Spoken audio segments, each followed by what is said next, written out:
off a pretty lean WPL as well, Volt. She struggled to score in most of the games, but she's come good in that final that she played, scoring 70-odd not out, I believe, and she so hopefully she can continue with that late WPL form. Oh, we've just learnt the first ball's now being pushed back to 7:25. Well, I'm glad I yanked that Sophie Molyneux interview short, because I thought we were starting on time. But we will have the first ball here in about 19 minutes from now. And you can keep your text coming, 0467 920 222. And we'll see if we can... we'll just keep gibbering away here before this series officially gets underway. Here at the Sydney Cricket Ground. Speaking of Beth Mooney, I mentioned she averaged 94.8 in this format through last calendar year. So 2025, she needs 25 runs tonight to surpass Meg Lanning as the highest run scorer for Australia in this format. Yeah, so she's a superstar. And if she gets a few more, actually, she can be like in the top 5 by tonight. There's a few more big names on that list of all-time run scorers internationally. But there you go, Beth Mooney, who's... Any way you look at it, Charlotte Anneveld, Michelle Goszko, she is a superstar. How old is Beth Mooney? 32. Yeah, she'll be at top of that list by the time she retires. And, you know, it's funny to say it, she still goes under the radar a little bit. And it's crazy to think how, like, if you know, we used to say when I was growing up, I wanted Steve Waugh to bat for my life. That was, if you could pick one player, she's my player. I would pick Beth Mooney to bat for my life. Yeah, her mindset is absolutely incredible. I remember when I was finishing up my career, she was just starting to come onto the scene, and she really struggled early on to hit it off the square almost, and we certainly let her know about it, as you can imagine. But over the years, just her work on her psychology and her mindset and her cricket brain, and just the ability to stay out there for such a long period of time. And I feel like at 32, her best years are still to come, which is pretty incredible to say, because she has had an incredible career to date, and I can see her playing for a good 4 to 6 more years. At least. And she'll have the gloves full-time after. That's what I'm curious series. about. So she does keep in T20s. We see her keep for the Perth Scorchers, and that's not a drama for, you know, someone to be a part-time keeper in that format. I can't imagine...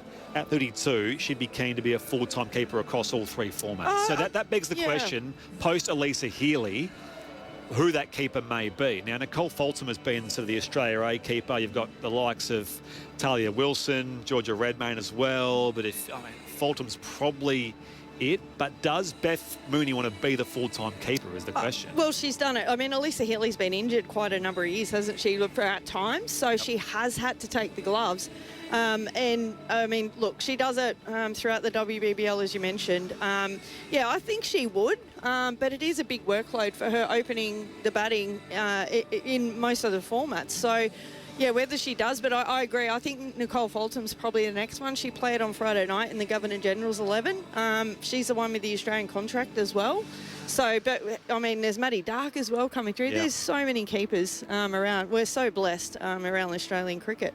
Michelle Goszko, Charlotte Anneveld, I'm Brett Sprigg. This is Grandstand Cricket on ABC Sport here at the Sydney Cricket Ground ahead of the first Women's T20, Australia and India, which kicks off our multi-format series available for you in full via ABC Listen. Just look for the pink ball button. I did chat to the new Aussie captain, Sophie Molyneux, and I did ask her about whether she thought she wouldn't get back to even playing in this team, let alone being its skipper. Yeah, I suppose when you can have those moments, and especially long rehabs with an ACL, yeah, you can definitely have those moments where things feel a little bit out of reach. But I've been incredibly lucky with the support I've had from my family, especially, and all the whole cricket world, really. So, yeah, you have those moments, but I wouldn't change anything, I suppose, because it's all a part of the journey, and it's taught me a lot to be able to be here today.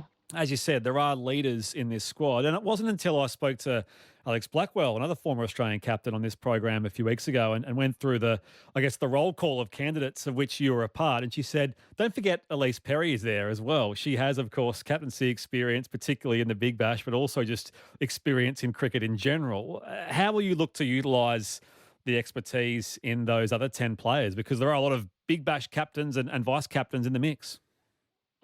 There is. There's probably worked out that I reckon about 75% of the team have captains their Big Bash clubs. And yeah, with Talia and Ash being vice captains as well, there's just so much leadership there, and that's you can only sort of use that as a strength. It's a pretty sufficient team in terms of people who really want to get better and drive their own games and drive each other's games. So it's leaning into that, and helping players feel valued in different areas and working out where they can contribute. With Elisa Healy's impending departure, Australia will need a wicket-keeper, although I guess Beth Mooney has done that in white ball cricket, does so for the Scorchers. Do you expect that when you look at that World Cup squad in a few months and down the track, will you want a specialist keeper? Or I guess there isn't such a thing in that format, is there? Because regardless, you need to have a power hitter in all those positions, as Healy and Mooney have been previously. Yeah, I suppose this is a conundrum that we haven't really had to think about for a long time, because Midge has played 15 years and Moons has been right there by her side in the field. So, but yeah, Moons is going to do an amazing job stepping up as full-time keeper. She's had to do it over the last 2 or 3 years with Midge missing out on a few games with injury, but Mooney's got an amazing pair of hands, some of the best in the world. But yeah, in terms of backup for Moons, there's a couple around Australia that are doing really well and that are sort of a little bit younger as well. Nicole Fulton here in Victoria and Talia Wilson have been making runs and really got beautiful hands as well. So, yeah, there is depth there.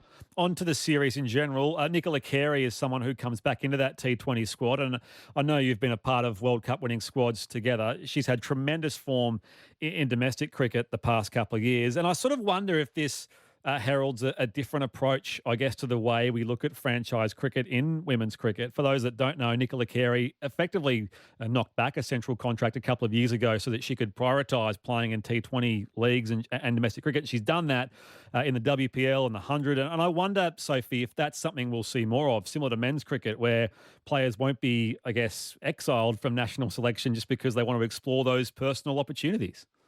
Yeah, it's certainly a different case, and it is so great to see Nick back in the squad. And yeah, she had a really tricky time, I suppose, being the 12th, 13th, 14th player at a lot of tournaments that we played a few years ago, and found herself travelling the world and running drinks and not getting a whole lot of game time. And she made a really good decision, I think, for her just to be able to go back and just play games of cricket. And you can tell by the way she's playing now, she knows her game inside out, both with the bat and the ball. And you've seen her get opportunities in India with the WPL, the 100 in England, and she's really sort of coming to her own and found the right recipe, I suppose, for her game. And I'm absolutely pumped to see her back in that Australian setup because she's an amazing cricketer. And it's Sophie Molyneux, who I spoke to a couple of weeks ago, the week she was appointed Australian captain, and she leads the Australian team tonight here at the Sydney Cricket Ground. The good news is we haven't lost any overs. We've lost 10 minutes, and we'll sort of make up that time as we go. We'll start 10 minutes late, which is to say about 10 minutes from now. The pre-match ceremony is not too far away. The team's about to make their way out onto the SCG. You're with Brett Sprigg alongside Charlotte Anneveld and Michelle Goszko here at Grandstand Cricket. 0467 920 222. Mikey from Bendigo says, hey, Spriggy and team, I know it's cricket tonight, but can I just say, State of Origin victories this year, Victoria 1, rest of Australia combined 0. Smiley face. Thank you, Mikey. Good one. Victor in Queanbeyan says, with the toss pushed back again, can you replay your interview from the Defence Force cricket captain where you asked her if everyone in the Air Force flies planes? Best interview ever from Victor. In fairness to me, part of being a broadcaster is you ask the silly questions for the benefit of everyone else. The lay person. No, you weren't asking for everybody else. You were genuinely asking. Shout out to RAF firefighter Taylor Seymour, who is the ADF women's captain. Speaking of captains, Molyneux leads out the Australians. Harmanpreet Kaur leads out the Indian team here on the western side of the SCG. Brett in Kingsgrove says McGrath has struggled for a while with all-rounders like Molyneux, Wareham and Sutherland and Carey batting 6, 7, 8, 9. McGrath may struggle. I wonder, Brett, if that's a reason why she was overlooked for the captaincy. And she is still a vice-captain, but she is certainly no lock Aussie in that Aussie 11. No, she's not. And she will struggle. And she's been struggling for over 12 months, actually. Our pre-match ceremony is underway. Let's head downstairs. We provide a safe space for the whole community to connect and feel respected, and we thank you for playing your role. If able, we now ask you to be upstanding as we are joined by Gadigal Elder Uncle Alan Madden to conduct the Welcome to Country. Deepka Ratra will then perform the Indian National Anthem, followed by Hayley Till, who'll perform the Australian National Anthem.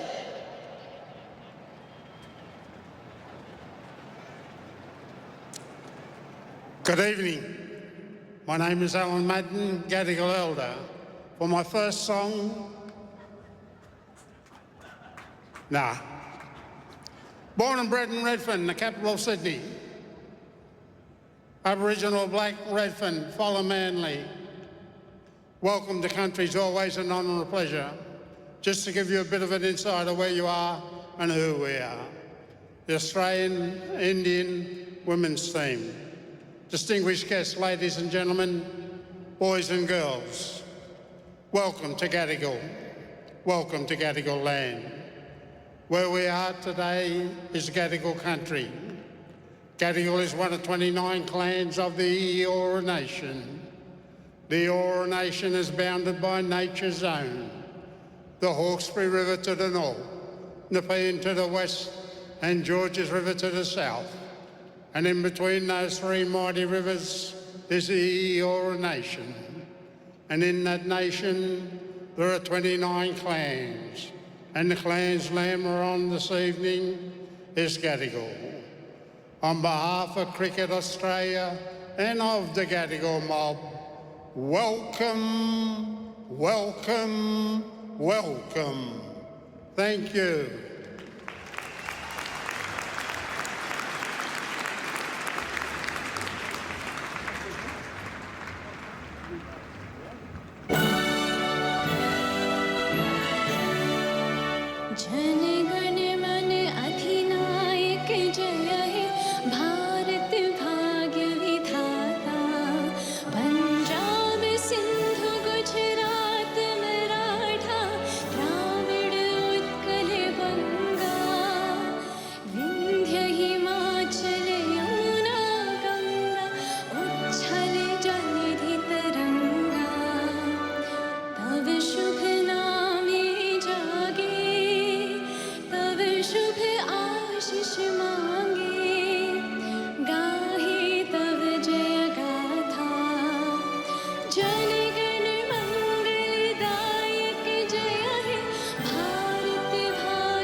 There it is, our official welcome and our anthems, and we are set for a start in a new series here in this bumper summer of cricket. Familiar rivals, Australia and India, swimming battle first up here at the SCG. 3 T20s, 3 one-day internationals, and the test match, which concludes the series and the summer at the WACA ground in Perth in a few weeks' time. The Indian team have the same 11 as that which contested the tour match 2 nights ago at North Sydney. It features 3 medium paces, which includes Arunetti Reddy, the all-rounder, and then there's Shranka Patil, who bowls off-spin, and Sri Charani, who bowls left-arm finger spin. So still a heavy spin element. Can't forget Deepti Sharma as well, who's a skilled, proven star all-rounder in the Indian side. And very shortly we'll see Georgia Vole and Beth Mooney opening up for the Australians under overcast skies here in the Harbour City. Litchfield at 3, Perry at 4, Gardner at 5, Georgia Wereb 6, Anneveld Sutherland, who was announced only a short time ago as the back-to-back Belinda Clark Award winner for the best player in Aussie women's cricket. Nicola Carey makes her return for the first time in 3.5 years. The new captain, Sophie Molyneux, batting at 9. Kim Garth and Darcy Brown round out the Aussie bowling attack as well. So we'll have the first of these matches underway in just a few moments' time. 0467 920 222 is the SMS. We'll have Robert Chipperfield join us very, very shortly. Jeff in Adelaide, 0467 920 222. Hi, commentary team. The SCG, the best cricket ground in the world? Question mark. Really? How many times do games in Sydney get interrupted by rain? Time after time. This is Jeff challenging your point, Shah, on whether it's the best ground in the world. After the recent Ashes series, Michael Vaughan and other overseas commentators named Adelaide Oval as the best cricket ground in the world. Thank you, Jeff, in Adelaide, funnily enough. Thank you very much for that. It's all a matter of, it's all subjective, isn't it? Oh, absolutely. This is your hometown. It's my hometown. It's my home ground. It is a great ground. And those old green grandstands, the Indian players make their way out here. And you're sticking around, Shah, aren't you? So enjoy that. The Aussie openers make their way out as well, Beth Mooney and Georgia Vole. The flames going up, the crowd coming in, a lot of Indian fans as well, which is fantastic. Keep those texts coming, 0467 920 222. Just about set to go here as a new series gets underway. You thought we were done with cricket in our Aussie summer. Forget it. We are just getting started between two of world cricket's big rivals. And it all starts here at the Sydney Cricket Ground here tonight. Charlotte Anneveld will stick around and Robert Chipperfield will get things underway. ABC Sports coverage of Australia versus India. on your radio, ABC Sport Digital Radio. And ABC Listen. Thank you, Spriggy. So what a big night for Sophie Molyneux and for Australia, and also for so many of the players as well.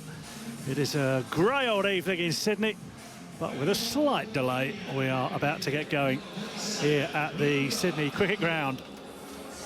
And it is Beth Mooney and Georgia Vole who will open the batting. Charlotte Anneveld, good evening, what a night. Yeah, good evening, Chippers. Welcome. It's been a good hour since we started on air, so welcome in. Thank you. Opening stint.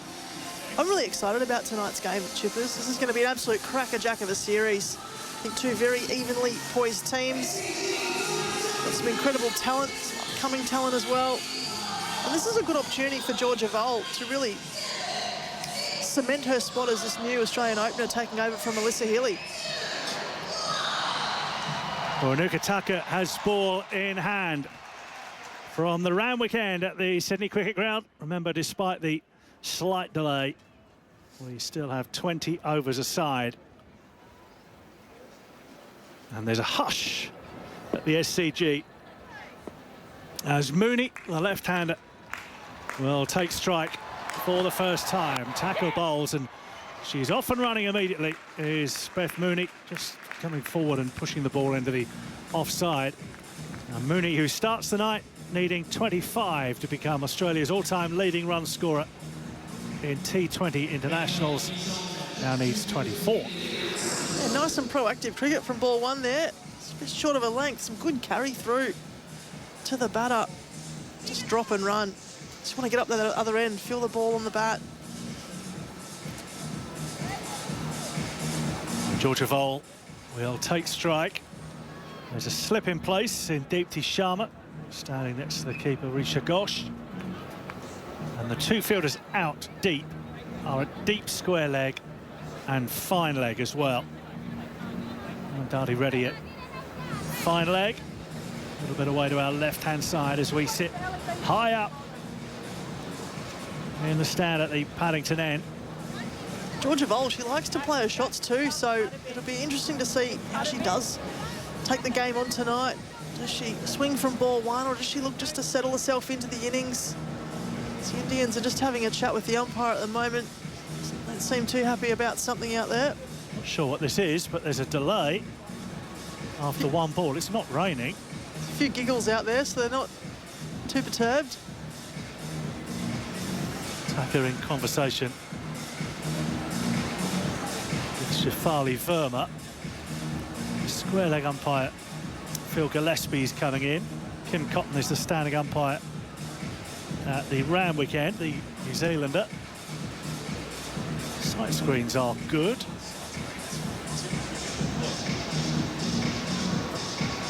It's amazing how some batters can see the most minuscule things. It looks like part of the curtain covering but just behind the sight screen over the chairs has moved slightly. Talking half a metre by half a metre, but it's obviously impairing the Australian batters' sight. Still out there having a chat. Square leg umpires just come in to chat to Georgia Voll. And the two umpires are going to get together here. We thought we had a game starting here. We've had one ball and now another delay. I mean, it's so minor, isn't it? She's bowling right arm over. Now, if she was bowling left arm over, I'd see a potential issue. But well, there is a delay, and the crowd will have to wait on a moment or two more.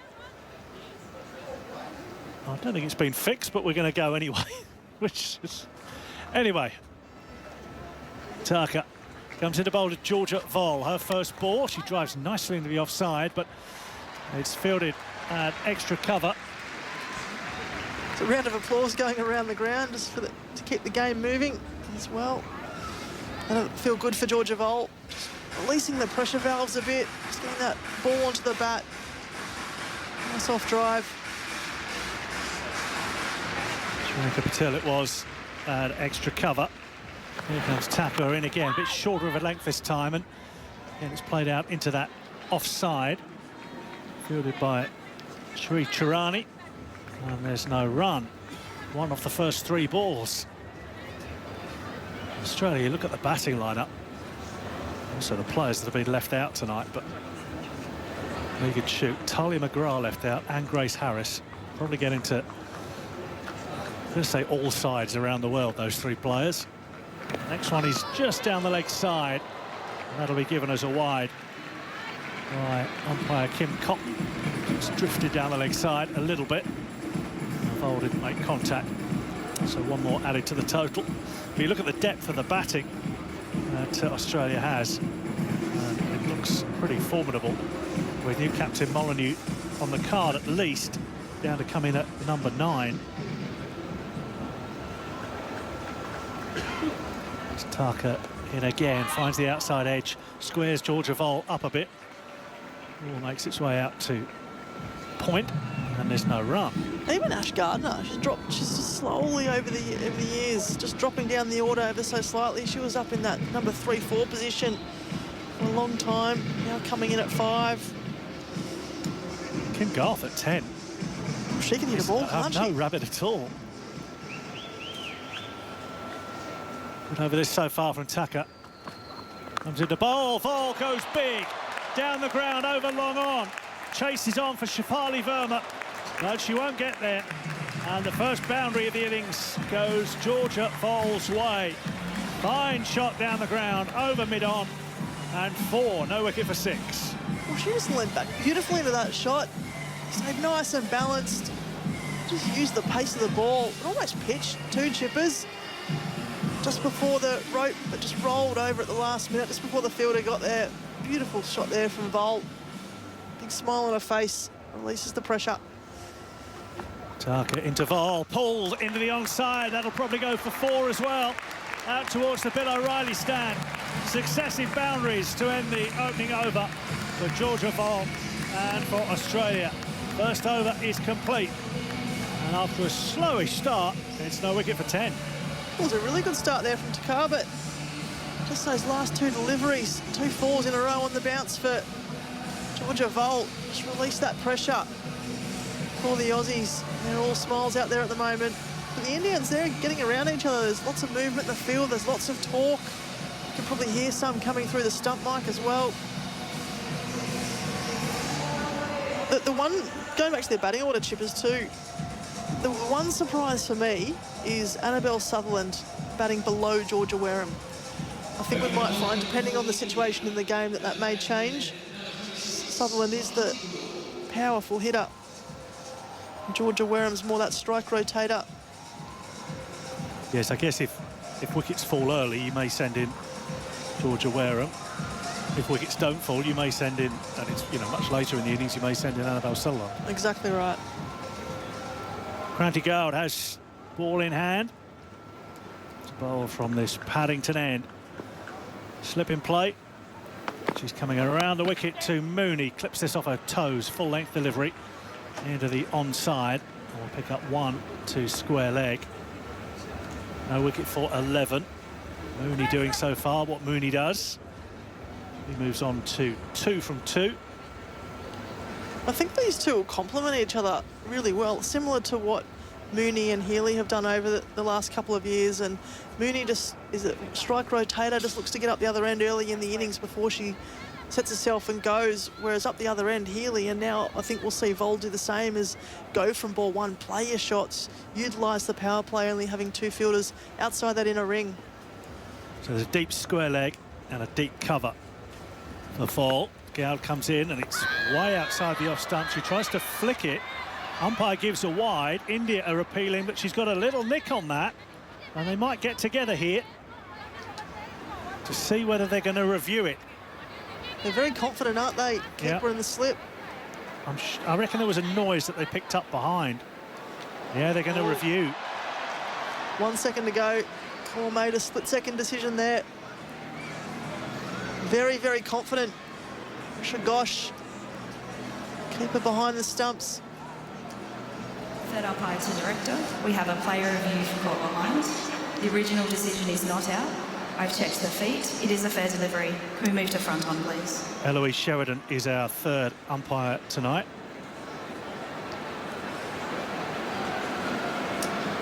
So it was a delivery way outside the off stump, well outside the tram line, given us a wide. Voll has tried to lift it over the slips. It's gone through to the keeper. We'll have a look at Ultra Edge, see if there was a little tickle as it went through. It's a clear gap on the left. Keep rolling it through. Keep rolling it through. There's a good foot between bat and ball there. Thank you. I'm satisfied there is no bat involved. Could we go back to fill on field? Stay with your not out decision. Stand by. Make your signal now. Georgia Voll survives. There was a lot of confidence from behind the wicket, but not much from the bowler. Well, they were very confident. They almost put pressure on Kaur, the captain, to go upstairs. Kaur, you'd be a bit filthy, wouldn't you? That was a good foot away, ball and bat, nowhere near. So they lose one of their reviews, but they still have one left. In some ways, maybe a good, if you can pick up an early wicket in this series, just get yourselves on the front foot. But generally, it has to be within a foot of the ball. Absolutely. To be edged, yes. As outside the off stump, nicely played away into the offside, out towards deep point. And they'll get through for 1. No wicket for 13. The Men's World Cup, the West Indies have beaten Nepal by 9 wickets with 28 balls to spare. Another good win for the West Indies, who beat England the other day. Next up, it is the US against Namibia, followed by India-Pakistan. Do it all via ABC Listen. Now it is in again, and that's hit into the offside. Finding a gap is Beth Mooney. Out towards deep cover, and she'll pick up a single. No wicket for 14. So yeah, ABC Listen, and look for the white cricket ball button for all the T20 World Cup. And there have been well, one big shock, of course, was Zimbabwe beating Australia. But we got close to plenty of shocks in the competition and across the tournament. And Australia-Zimbabwe one may not be the last. Here's Gould in, and that's hit away into the offside by Voll, out towards backward point. It's well parried and keeps it down to a single. No wicket for 15, 10 balls in. I'm really looking forward to seeing Bowl throughout this series with India. She's got a really good opportunity to get some consistent time out in the middle, opening up the top of the innings. May find herself maybe in and out across that ODI series with Healy coming back in. Gowd again, backing away is Mooney. And Gowd follows the left-hander, fires it into her pads. She plays it away off the pads into the onside and will get through for a leg by, another single added to the total. It's really hard for the youngsters to break into this team as well. It's hard to change a winning side, isn't it? Really stuck with the same 13 or 14 over the past few years, but it also gives the opportunity for the youngsters to really bide your time and put on some consistent performances. Short outside the off stump, cracked away, backward a point. Out towards the boundary, will it go for 4? It will. Another boundary for Georgia Vol, who started well here, started positively. Her third boundary. And the end of the over, we've had 2. It is no wicket for 20. 10 off the first and 10 off the second. Another good over there from Australia. Both openers here for India got off into their overs really, really well. Hard to get away. But just losing it a bit on the last 1 or 2 balls gives an opportunity for a couple of boundaries just to keep these runs ticking over for Australia. Boundaries off the final ball of each over so far. Makes a big difference. No wicket for 12 here compared to what it actually is. No wicket for 20. Good start from Australia, having been put in. If you are just joining us, India winning the toss. Average score here at the SCG2 is around 140. I just suspect these two teams, with the power and the explosive batting that they both have, you'd be wanting to get up around that 160 mark. Be slightly slow in this outfield, given a bit of rain around today, but not too much. Generally runs away pretty quickly to the boundary. Tucker to continue, and to Mooney, short outside the off stump. It's hit straight to point. Mooney might feel she's missed out there, but there are 3 fielders very close to each other. Offside. Emma Rodriguez is one of them. She's a gun fielder, particularly at that point area. Yeah, really energetic, isn't she? Someone that can really get her teammates up and about. Mooney's so good at opening the face of the bat and threading the needle as well. There's Tucker in again. Full pitch delivery. Beautifully driven by Mooney. Into the offside, out towards the boundary. Won't go for 4 on this occasion because of good work from Kranti Gowd, who bowled the previous over.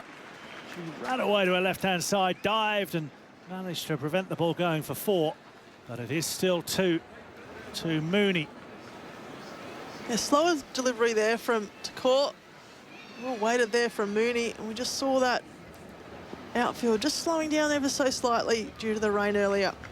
Mooney on 5. Tucker comes in again. That's cut away into the offside. Well fielded again at point by Deepti Sharma, and that prevents thoughts of a single. Might have been a couple of boundaries for Mooney. First ball and third ball. They've both been well stopped and both been dot balls. No wicket for 22 midway through the third over.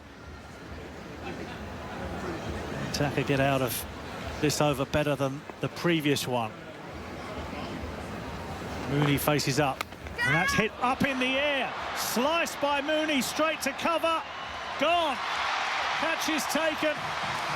Smithy Mandana takes the catch, and Beth Mooney falls for 5.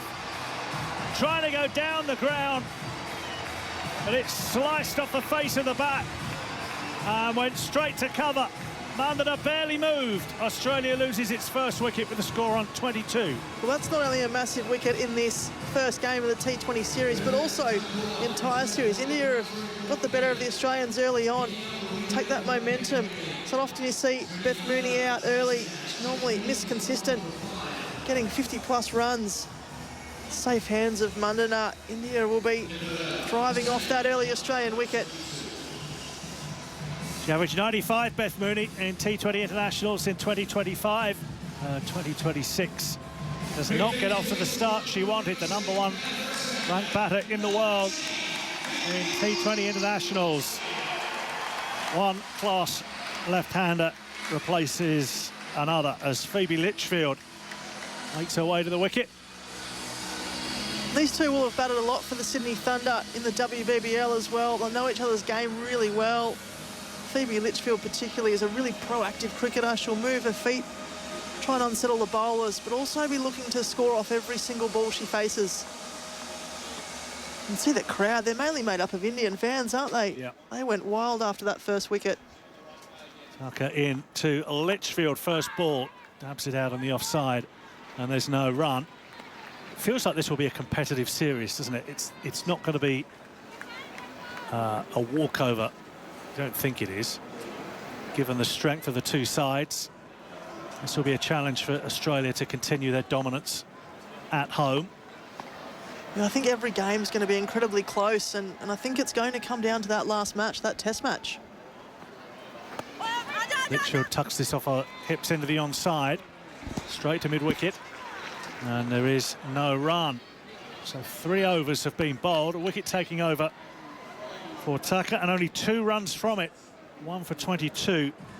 Australia, after 3 overs, are just pegged back in that over, obviously with the loss of Mooney, and a much tighter over from Tucker. Yeah, really good over there, follow up there from Tucker. Sometimes be a bit that nerves, just bowling the first few balls overseas in the first game of a monster series. But she certainly pegged it back and picked up the big wicket of Beth Mooney. Not often she gets out for single figures.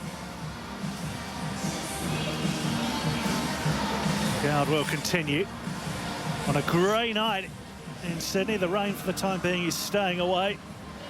Hope that remains the case. Half decent crowd in to watch at the SCG.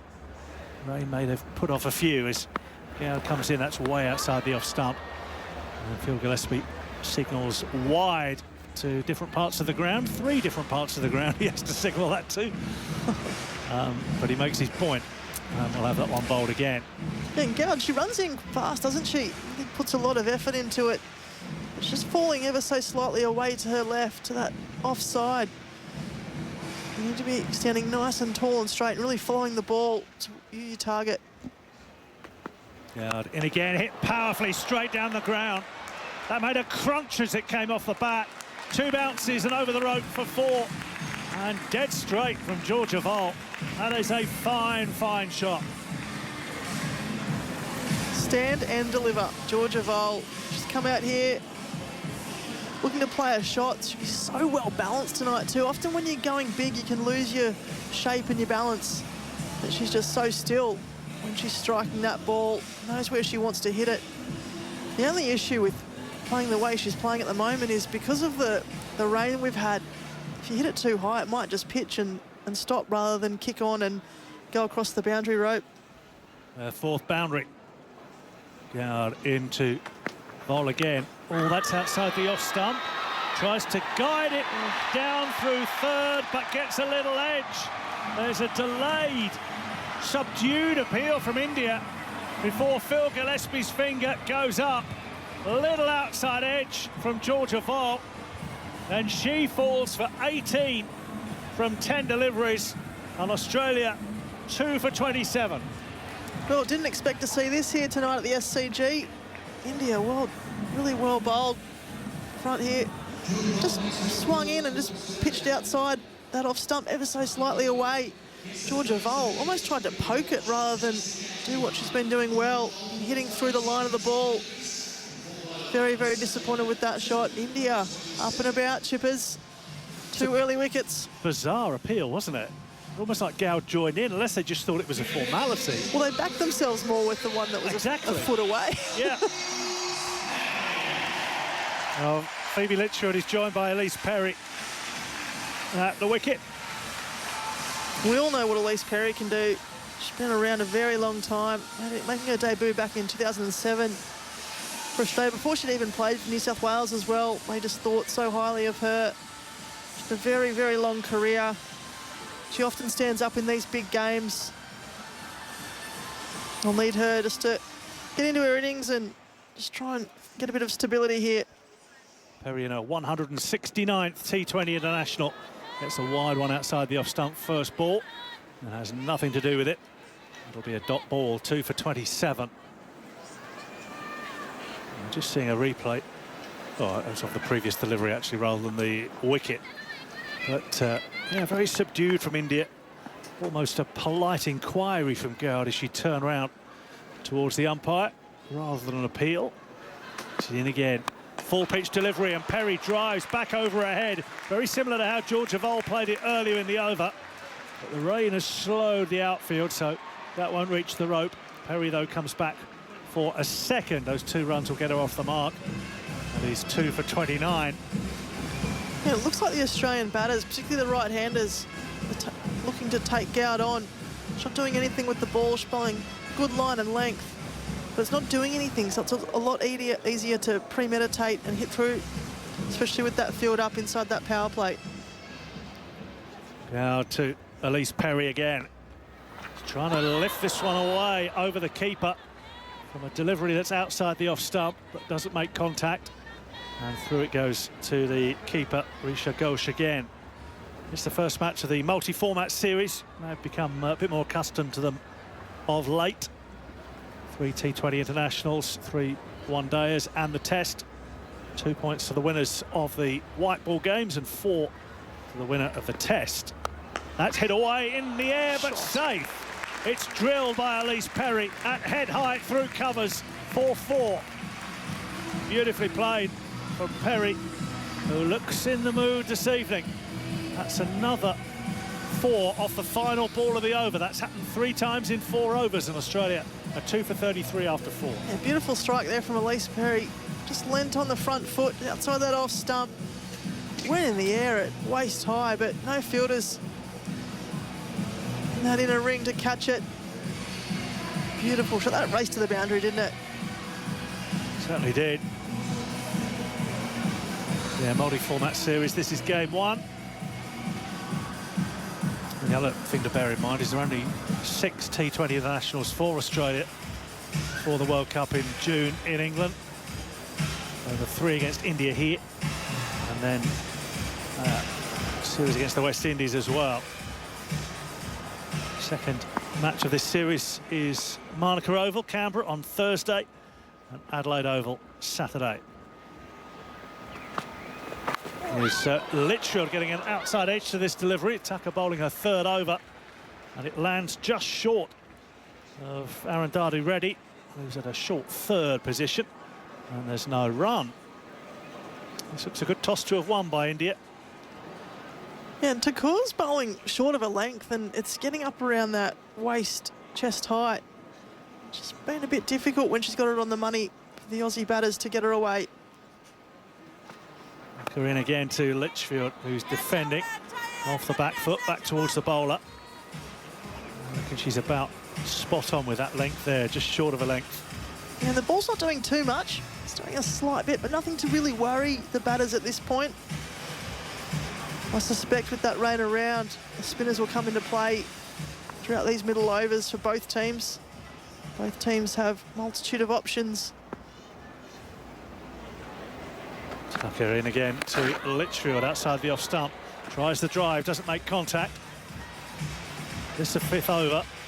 Worth reminding you, if you've been feeding on a diet of BBL, WBBL cricket over the past few months, there is no power surge, so the power play is the first 6 overs of the innings. So still only 2 fielders allowed out of the inner circle. At the moment, they are at long off and deep cover. Only 2 allowed outside the circle for the first 6. Target into Phoebe Litchfield, well pitched up and driven into the offside, but finds the fielder. And Mandana again. It's well fielded, diving away to her left-hand side. She is a superstar of world cricket, no doubt about that, as Gozzy mentioned before we started this evening. This is where Phoebe needs to be careful as well. She faced 3 dots in a row. She likes to be proactive, likes to get off strike every ball. Just be sensible here. Tucker into Litchfield, dabs it down into the offside. This time straight to Rodrigues at backward point. And there's no run. Litchfield no runs off 7 balls, 2 for 33. 1 ball left of this 5th over. And no runs off this over so far. No need to panic just yet. Still plenty of time left. 15 overs to go after this delivery. It's not as though Australia's made a slow, sluggish start here by any stretch, despite the losses of Vol and Mooney. Final ball of the 5th over. That's wide of the off stump. Close to being a wide, but that is a maiden from Tucker. That's a fine over. What a good comeback it has been for her. 2 for 33 after 5 overs. We're going to have a change here on Grandstand Cricket from ABC Sport with Brett Sprigg posing the questions next. This is Cricket on ABC Sport. Australia versus India. On your radio, ABC Sport Digital Radio. And ABC Listen. The only question I have, thank you, Chippers. How many balls have you faced, Shah? You've had some time at the crease so far tonight. Long stint for you, hour and 20 and counting. It's been good. Happy to be here, Spriggy. 2 overs left, that's all right. Gozzy will come in shortly. But more importantly, as it's getting darker, the artificial light is blazing and it looks a little friendlier overhead as well. Still some clouds, but no sign of rain, which is nice. Anyway, Shriyanka Patil from the Anneveld SCG will bowl her first overs. I mentioned she had some injuries the last couple of years. She was actually the purple cap wearer in the WPL for Royal Challengers Bangalore 2 years ago. And she comes, the off spinner, flights it up here for Elise Perry, who takes 1 to deep mid wicket. 2 for 34, the Australians. I love when you come in with fun facts. I've misheard you. I thought you meant she was the mascot for one of the years, not the... No, the purple cap wearer is actually the leading wicket taker, similar to our golden cap here in Australia. Yes. The purple, that would be something if she was the mascot for RCB. She may well have been. I know she was out for 14 months with a finger injury. So that's where my mind went. A couple of points here for the left-hander, Phoebe Litchfield, still on naught, having faced 8 balls. Here's her 9th, that she takes a single out to that deep cover point region. She'll come back for a couple, in fact, and she is off the mark with those 2 runs. Litchfield now has 2 off 9. Australia 2 for 36. Elise Perry's got that ever-faded green Aussie helmet on, which she's added a new grille to. So that part's new, but the top of the helmet still looks like it's seen some things over the years. Patil, the off-spinner. Full toss here, Litchfield clears mid-on, and that's her first boundary. Australia 2 for 40. Yeah, good foot movement there from Phoebe, just coming down to the pitch of the ball, getting it on that low full toss. You can get to the ball on the full, which is rare. It's easy to manipulate where you want to hit it. You talk about Elise Perry's helmet. She likes to wear the same clothes and kit and not change it, and she's got the same helmet from her debut. Patil over the wicket here again to Litchfield. She cuts this time, and again there's that deep extra cover fielder. Just the single there for Phoebe Litchfield. So 7 runs for her, 7 for Perry. Australia 2 for 41. This is Grandstand Cricket on ABC Sport and through BBC 5 Sports Extra and BBC Sounds. Nice to hear the crowd in full voice as well. It's a loud cheer for Elise Perry, who's back on strike here, clips it away over the square leg umpire's head. That's got enough on it to go for 4. So we've seen the outfield a little slow so far tonight, especially when the ball's going high in the air and sort of plugging. So that just was worked away and well timed from Elise Perry, and she finds the rope again. 11 runs for her. Australia 2 for 45, with still 1 ball to come in this 6th over, which is of course the end of the power play. Yeah, good shot there from Perry, just using her feet down the pitch of that leg side ball. Just flicked it nicely. She's the complete player, isn't she, Elise Perry? It's a packed offside field, long on deep mid-wicket in front of the members stand here as Perry faces Patil, and she just clobbers this over the bowler's head. The outstretched arm got nowhere near it in the end, and it's a straight drive for 4. So back-to-back boundaries to finish off Patil's first over. Perry now has 15, and Australia is 2 for 49 at the conclusion of the power play. Well, at least Perry's come out here with a plan tonight, Spriggy. She normally takes a little bit to get going, and she's normally the batter that everyone else bats around, and the other batter down the other end. goes, but tonight, Elise Perry, she put her foot down. 16 runs off that Sri Lanka Patil over, thanks to Litchfield and Perry. After earlier, Mooney out for 5, Georgia Vole for an explosive 18 off 10. We'll have to wait for Beth Mooney to pass Meg Lanning's mark now. Maybe in Canberra on Thursday. We would expect it to be in Canberra. The Canberra pitch at Manuka Oval is known to be an absolute road. Yes. They call it the Hume Highway. So it's just a dead straight, nothing in it for the bowlers. Very difficult to bowl on. So the Indian seamers are struggling with their length in this game so far, and now it will be Cranty Gord on the Randwick end. She did remove Georgia Vole earlier for 18 in the 4th over. She's got Litchfield on strike here, the left-hander. Out of the power play now, so there's a deep square, fine leg, third man, deep cover point as well. And this is a bouncer, and Litchfield has no part of that. It's signalled wide as well by the umpire. So one more to the sundries column, and in fact that brings the 50 up for the Australians.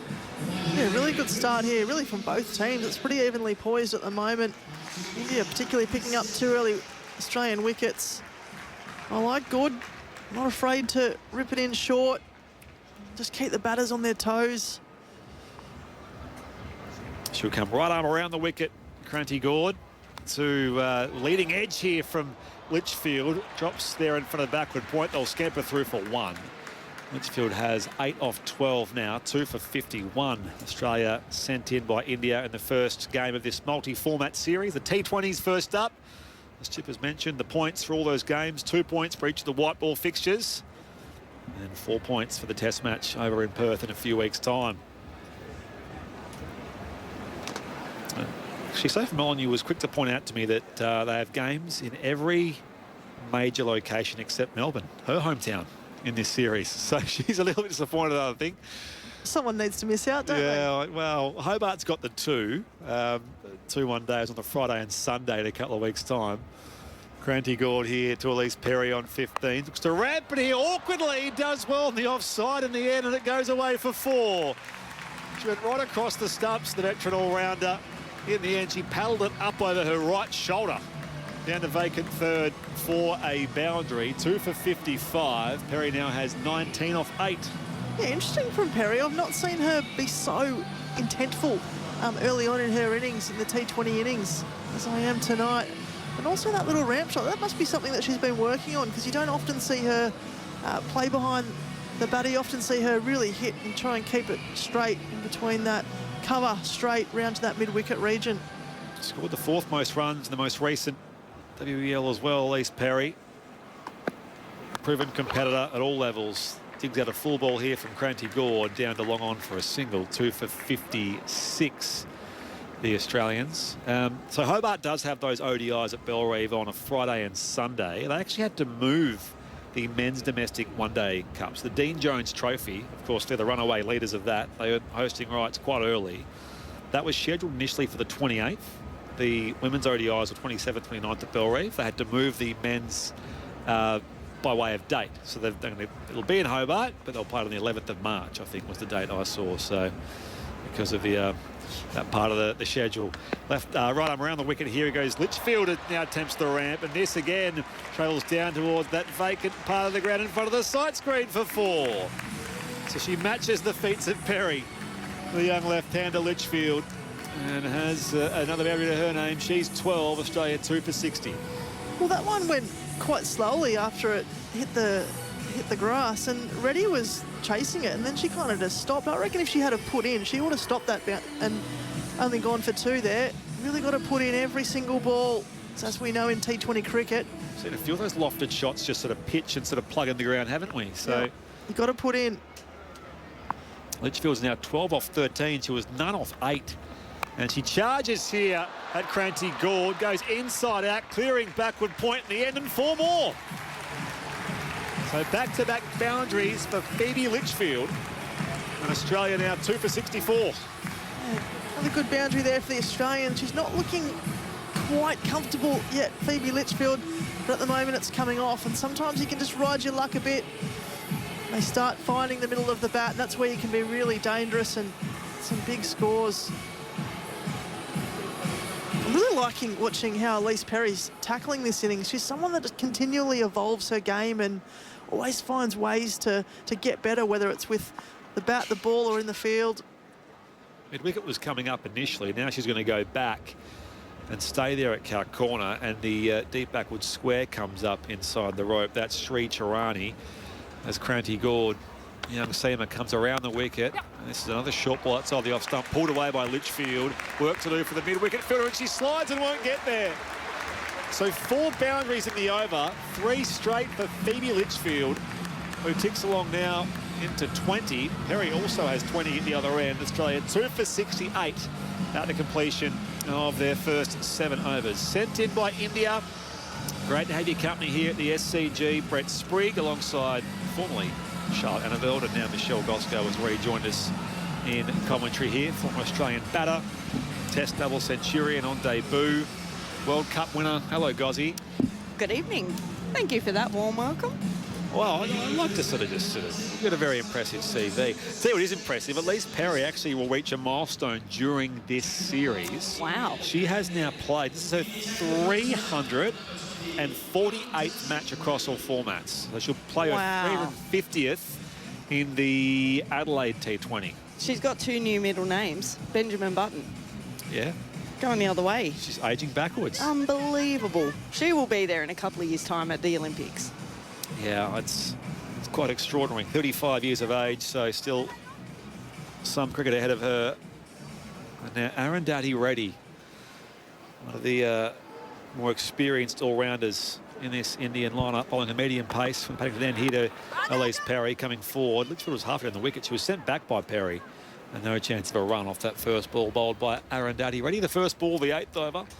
Australia 2 for 68. So that was 13 balls before that previous delivery. Scored in a row after that maiden, so needed a couple, didn't they? India just started to get a wriggle on here, Australia.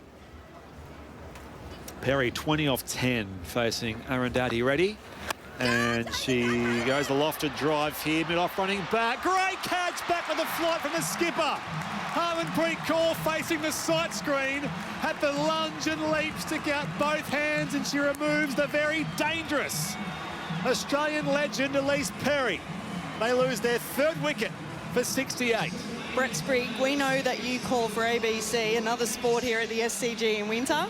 I'll tell you what, that is a specky. That was a specky. And right, maybe centre half forward for Harmanpreet Kaur. I'll tell you what, I think she surprised herself. I couldn't believe I caught that. Mandana came over, gave her a big hug. That is enormous breakthrough there for India. She was in a mood, Perry, 20 off 11. 20 off 11. So that partnership, which was in the end worth 41, despite the slow start from Phoebe Litchfield, she remains there on 20. And she's joined by Ash Gardner, the new Australian vice-captain. Spoke publicly about her disappointment, Gozzy, being overlooked for the captaincy.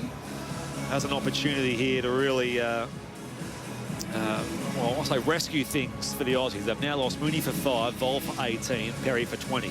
Yeah, opportunity for Ash Gardner. She's still got plenty of time left. We're only in the 8th over. We know how destructive she can be, so I just hope for her sake she gives herself a little bit of time to get in. We've got Phoebe Litchfield out there. She's getting to it. She's 20 off 15. Ash Gardner, another all-rounder. Right-hander on strike, facing Arundhati Reddy, and she just prods forward and defends back to the bowler. Very pro-Indian crowd here at the SCG, which is fantastic. And they got the wave. No, they're doing the wave. Here we go. A lot of blue shirts out there in the trumper stand. Oh, this is awesome. It makes for a great atmosphere. You know, if it was 100% an Indian crowd, fantastic. Tall figure of Ash Gardner waits for Reddy. This is a full toss outside off stump, and she picks out cover. And no run here for the Australian vice-captain. This is massive here from Reddy. As I just mentioned, 13 balls. The previous one to the start of this over, they were scored off. And they weren't just singles either, there were boundaries. Just started to get a move on. That last ball is 86.8 kilometres per hour, so well and truly a slower ball. Arundhati already 3 dots on a wicket so far. Gardner inside the line, hit on the pad, half-hearted appeal there from India. And it's still a dot ball here, so make that 4 dots on the wicket so far. Could be a wicket maiden here for Arundhati Reddy. Crazy. So, what was it, 2 overs ago, 3 overs ago, there was another maiden, so, wow. They're like gold. Maiden, even dot balls in T20 cricket, but very, very rare to go a wicket and follow that up with a maiden. 3 for 68, the Australians. Gardner facing Arundhati Reddy, and she punches on the back foot here out to... Oh, no, it's a misfield, which might allow a second run. That was just way too casual there from Kranti Gord, and they do make it back for a couple. So Gardner off the mark with those 2 runs. Australia 3 for 70 after 8 overs. Still with Brett Sprigg alongside Michelle Goszko. Your texts are welcome, 0467 920 222. Had one earlier from John from West Footscray, who asked whose decision was it for Alyssa Healy to retire. I imagine it was hers. I mean, she's dealt with injuries the last couple of years. She's spoken quite publicly, Gozzy, about her desire to have a family with Mitchell Starc, of course, and them starting a family. It's hard when you're both touring, playing cricket all around the world. Obviously, a lot of guys have families, but they're touring. Often mum's at home or something, but they're both touring in this case. So she, as I know, kept that at the forefront of her mind as well when it comes to her decision to step away from cricket. So very much has a chance to go out on her own terms in the one-days and test match. Yeah, she does. And she's had a number of injuries over the last couple of years. So once you get your calves, that's sort of that middle-aged sort of injury you get as an athlete. Deepti Sharma from the Randwick end here, off-spinning all-rounder. Switch hit from Litchfield, clears cover, which sort of becomes mid-wicket. The fielder out there won't get there. So she's so crafty at that, Litchfield. Left hand becomes right hand, and she clears the infield for 4 more runs. Australia 3 for 74. Yeah, it's a pretty easy shot for Phoebe Litchfield, being a hockey player. So they obviously only use the right-handed hockey sticks. So when she plays that shot, it's not so much a surprise anymore. It just, at first, if you're not sure of Phoebe Litchfield's background, you go, gee, she's absolutely smoked that. That's just a bread and butter shot for her. She's now 24 off her last 8 balls. She was none off 8. Litchfield here. She's facing Deepti Sharma. Gives herself room here on the sweep. Good take from Risha Ghosh. It'll be a leg side wide. 1 more to Australia's total. 3 for 75. Yeah, Deepti Sharma just changed. Phoebe Litchfield move around in a crease, try and access the leg side, but just followed her too much there, Sharma. Long off, long on, deep mid-wicket, all back here for Litchfield. She almost chops on here. It's come off the keeper's pad, and Litchfield will take a single. Deepti Sharma is the most prolific wicket taker in T20s for the Indian women. 152 wickets in this format. As I say, she actually made her debut in T20s here at the SCG. Picked up Beth Mooney. Wow. That was 10 years ago. Yeah, so again, crazy. Beth Mooney's been around. She's 32, but so another player who's a mainstay on the Australian side of things, Beth Mooney, but that was Deepti Sharma's T20 debut here at the SCG 10 years ago. Oh, superstar, Deepti Sharma, both with bat and ball. Litchfield, I'd really like Litchfield just to stay still at the crease. It's moving around a touch, but she got a job here against Ash Gardner. 3 for 76, Gardner back on strike. Gardner opens the face, will take at least 1 out through point. They'll come back for a comfortable 2 in the end. And Gardner doubles her score from 2 to 4. And Australia is 3 for 78. The only player on Friday night in that Governor-General's game versus India, the only bowler who went for tap in the Indian side, Deepti Sharma. Yes, just the 1 over. None for 15. None for 15. She was the only one. Made some runs though. Yeah. Andy with the stick, 23 not. Gardner back on strike, hits this straight to mid-wicket, and she's out. A much simpler task this time for Harmanpreet Kaur. Didn't have to move. That was catching practice. The Australian vice-captain, maybe beaten there for bounce and turn from Deepti Sharma. Hit it straight to the Indian captain. And Ash Gardner is out for just 4. Australia 4 for 78. Yeah, got a measure there, Deepti Sharma. And Australia lose another one here at the SCG. just slowed that up slightly. Deepti Sharma and Ash Gardner just a little bit early through a shot, and that was a simple catch there for the skipper. So they're well and truly on top here at the moment. They need someone to stay with Phoebe Litchfield. It's lucky for the Aussies, they do bat very deep, but Gardner misses out. So a wicket falls in the 9th over. Gardner joins Mooney, Vol and Perry all back in the sheds. The good news from an Australian point of view is there's plenty more still to come. So Georgia Wareham comes in at number 6. Still to come the reigning or the recently announced back-to-back Belinda Clark Award winner Annabelle Sutherland. Then Nicola Carey on her return.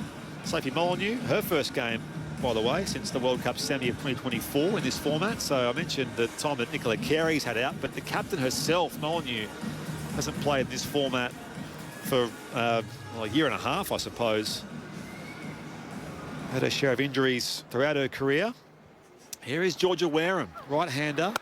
And she hits it just wide of the bowler. Diving to her left, Deepti Sharma almost on a hat-trick with that. Wareham takes one down the long off. There was a bit of mayo on that dive. It was very far away. I think she thought it was a little bit closer, but you know, it was like the old wagon wheel. What do they call that? Cartwheel. Cartwheel, You can do wagon cartwheels, wheel. can't you, Gozzy? No.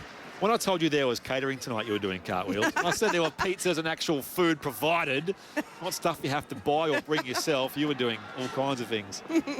Last ball of the 9th over. Fired up here from Deepti Sharma to Phoebe Litchfield. And she takes one to mid-wicket. And that makes Australia 4 for 80 after those 9 overs. Litchfield 26, Wareham on 1. Yeah, interesting that Georgia Wareham is batting at 6. So you got Annabelle Sutherland in next. And look, Georgia Wareham, and no disrespect, she is a very good T20 player and batter. Maybe they think, depending on if they need a rescue mission, that's maybe why Annabelle Sutherland's batting so low. It's a T20, guys. You sort of you bookend your batting lineup with your openers and then your finishers.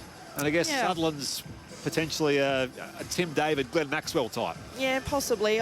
Look, and then you got Nick Carey, who's in very, very fine touch, both with bat and ball, and then the skipper, Soph Molyneux. Kim Garth is no mug with the bat as well. No. She's worked really hard on her batting in the last 12 months. But they need something here, the Australians. India are certainly on top at the moment.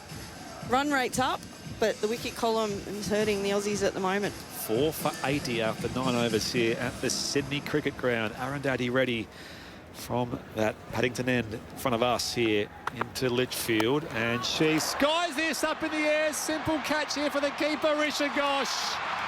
Well, again, it was a pretty straightforward thing. Just back of a length from Arundhati Reddy. She was in the pull shot early, Litchfield. It went up in the air. The keeper takes it. Make it 5 for 80, Michelle Goszko. Oh, my word. That was a nothing shot from Phoebe Litchfield.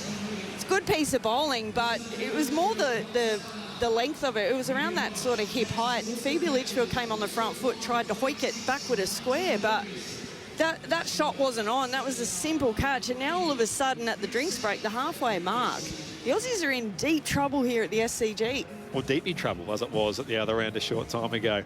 But yes, a wicket with the first ball of the Arundhati Reddy over. Litchfield's out for 26 off 19. 5 for 80 at nearly the halfway stage. I'm still laughing at your dab joke. No. Deep trouble. Wow. But it's one of your best. It's as good as asking everyone in the Air Force who's a pilot. Stop it. No, I'm the one being defensive. I should be in the defence force. Australia's batting depth will be tested here. That's what we say. We say they bat deep, and Molyneux, opens the batting in the Big Bash, and bats very high. You mentioned Kim Garth as well, who's scored some handy lower order runs, but they'll have to all bat now because they've lost half their wickets in those first 9.1 overs. Yep, and it has been good Indian bowling. It really has, but it's been poor shot selection from the Aussies. You just need simple cricket, and a run rate of 8.73. You don't need to be forcing the ball, and that's what's happened. It's been shots have come out of nowhere, and you just go, what is going on here? But as I said, it's credit to India. They have kept the pressure on, and they haven't really wilted under the pressure, have they? No. And there's been big overs. Like as I mentioned, there was 13 balls in a row. Preceding that, there was a maiden. And then they've gone back-to-back overs where they've picked up a wicket. And it won't be Anneveld Sutherland just yet. Nicola Carey is the new batter. So I don't know if it's just a matchup. A left-hand, right-hand thing, I guess. That's a matchup. Carey's a left-hander. But then also you'd think Deepti Sharma's probably coming. They're full of right-arm orthodox, the Indian side. So that'll be coming like a leg spinner to her. Yes, right, left. What? To Nick Carey, Yes, off-spin. Off-spin, yes, that's the one. So Nicola Carey taking guard now at the round weekend. Arundhati ready, a medium pacer. Comes in here after the drinks break. Carey, that ball just slides on quite low on the leg stump and she takes one off her body through mid-wicket. She's off the mark with a single. Nicola Carey, mentioned she was a World Cup winner 6 years ago. Gave up her central contract. She last played on the India tour, in fact, in December 2022. So over 3 years ago since she last wore the Australian colours. She's had a phenomenal couple of years for Tasmania. Domestic Player of the Year. And she's been doing a power of work in the various franchise comps around the world. Yeah. And it's a nice, I guess, reminder, or it's probably a new line of thought, Gozzy, that you won't be exiled from national selection if you opt to do what Nicola Carey has done. Absolutely. It takes the game forward. And this is a full ball driven away by Georgia Wareham, out past cover. There's a diving stop out there. Well done in the end from Krunty Gore. That was better than her misfield a few overs ago. A couple of runs there for Georgia Wareham. So she now has 3 and Australia is 5 for 83. Nev in Coonabarabran, thank you for your text, 0467 920 222. Good to have something to listen to this evening. Thank you, Nev. We are broadcasting across all the ABC network, ABC Local Radio, Sport Digital, ABC Listen, and through the UK via BBC 5 Sports Extra. Arundhati ready here again to Wareham, and again she's just prodding this out to deep point for a single this time, 5 for 84.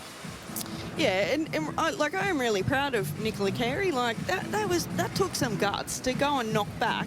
You know, money, it's good money. It's, you know, when you're on an Australian contract, I mean, she's getting to travel around and whatnot, but I think she's probably one of the first ones ever knocked her back. Yeah. Certainly in the last 30 years. Seeing it become more and more commonplace in men's cricket and other countries, certainly. Short ball pulled away by Carey. Didn't quite come onto the bat. Out through mid-wicket it goes. They'll come back for a couple of runs. And Nicola Carey adds 2 more to her score. She's on 3. Georgia Wareham on 4. Australia 5 for 86 with 1 to come in the 10th over. Actually, I just remembered. Remember Nick Carey? I don't know if it was the last year, and she was on strike when there was a no-ball controversy against India. Oh, this is tense. Goswami bowled it, and it was called a no-ball. Yeah, I'm sure it was like 4 or 5 years ago. She's on strike here facing Arundhati ready, and she just slaps this down to long off for a single. She'll keep the strike next over at least. Nicola Carey, she has 4. Georgia Wareham has 4, and Australia sent in by India here at the SCG 5 for 87. And joining Michelle Goszko, it will be Robin Chipperfield. ABC Sports coverage of Australia versus India. On your radio, ABC Sport Digital Radio. And ABC Listen. Thank you, Spriggy. You can sense the spring in the Indian step, having taken these 5 wickets, 5 big wickets as well. Beth Mooney, Georgia Vole, Phoebe Litchfield, Elise Perry and Ash Gardner. 5 huge wickets for India. And they look a confident side here. Till is going to bowl for India, returning to the attack from the round weekend. Went for 16 in her first over. And I reckon Harmanpreet Kaur has sensed the moment. But she might be able to hustle through a few overs here. With Carey on strike, 5 for 87. Carey on the back foot, plays it out to deep cover. And she'll pick up her 5th run, 5 for 88. Michelle Goszko, good evening. Good evening, Chippers. Now, I was just talking to Brett Sprigg. I'm sure it was Nick Carey was on strike, and yeah, it was in Australia, and there was a no-ball controversy where it was waist height. Was it waist height? She was caught, and then the Aussies went on to win. It's called a no-ball. We'll do some research after the next stint. Pulled into the onside by Georgia Wareham. Down towards fine leg. They're coming back for two. The fielder can't get there. There was a decent effort at fine leg, but Dadi Reddy could not haul it in. She then made contact with the rope, and it went for 4. Wareham on to 8, and it is 5-4-92.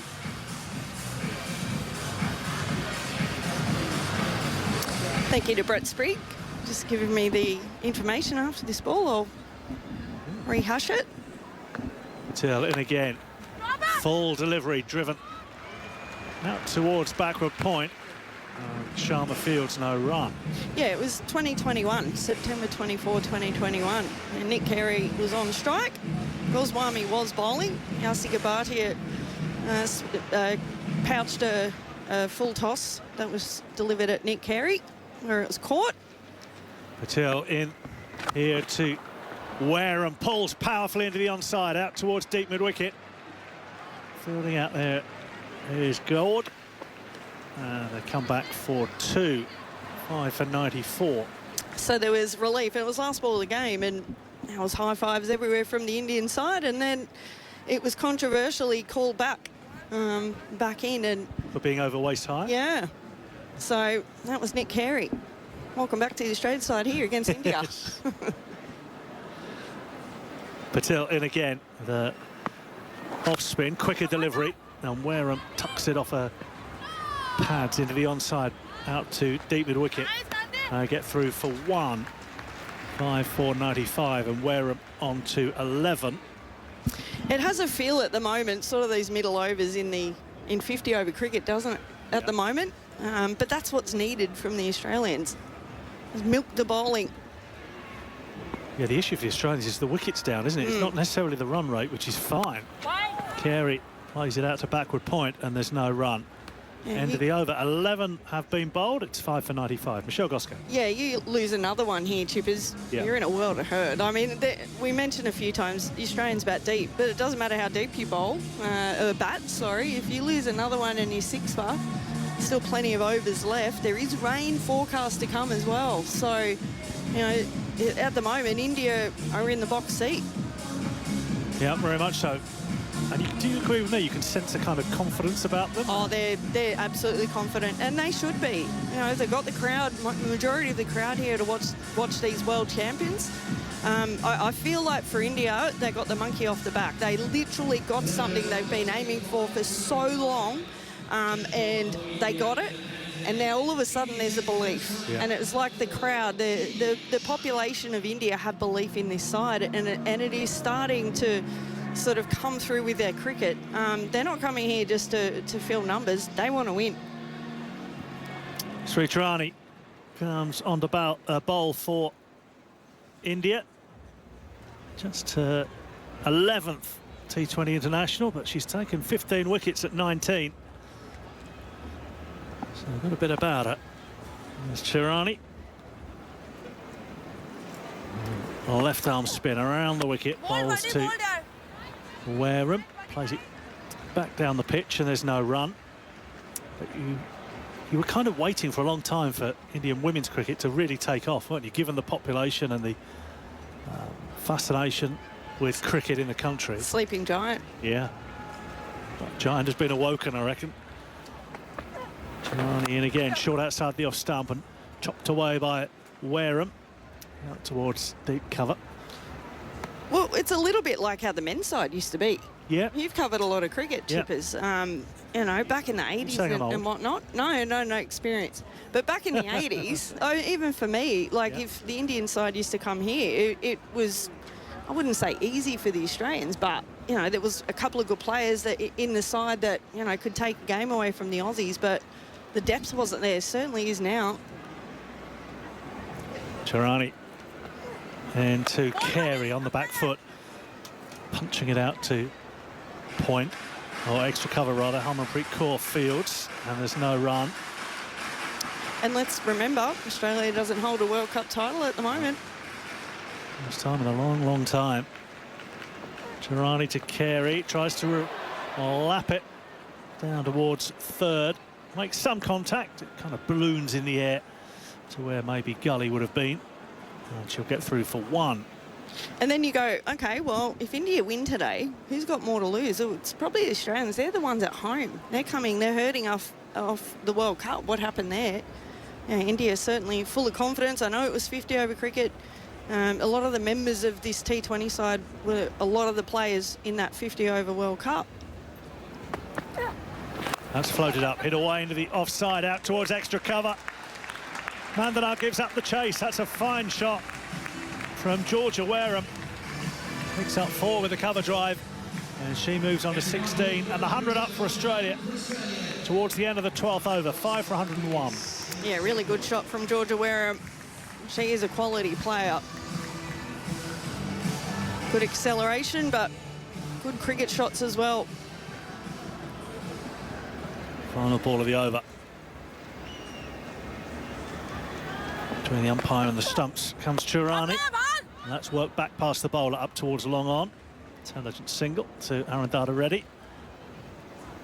And 1 from that delivery, which takes the score on to 5 for 102 after 12 overs. And I think in women's cricket especially, it's chock full of all-rounders now, isn't it? And especially, that's probably changed a bit. There's no... Probably even in 50 over cricket, there's not really too many just bowlers. I'm just a bowler. Yeah. You have to be able to bat. You have to be able to field. And I think having T20 cricket in the women's game has helped worldwide. WPL, WBBL to start with, that's increased the standard. And, you know, you're looking here at a really good crowd at the SCG. Sold out in Canberra in a couple of days, and hopefully a good number at the other contests as well. Let's hope so. It's worth saying as well, as Deepti Sharma comes on the bowl. Sweep shot from Wareham out to short fine leg, and they'll get through for a single. Australia's lost just 6 of its last 50 matches in all formats since the start of 2024. Pressure builds. Well, a couple of those have been big defeats, obviously in the semi-finals, but the record is still fine. It just has a bit of a change about it, the Australian side, doesn't it? No Healy anymore in T20. Yep. Shortly it won't be in any cricket for Australia. New captain. In a couple of years' time, how many of these players will still be playing? Sharma into Carey, drives up through the vacant mid-off area. Will pick up a single. One thing you say is there are so many youngsters coming through. There's a lot. You know, players have come into this side, haven't they, over the last few years? Georgia Vole is perhaps the latest example. Even Phoebe Litchfield 2 years ago. Yeah.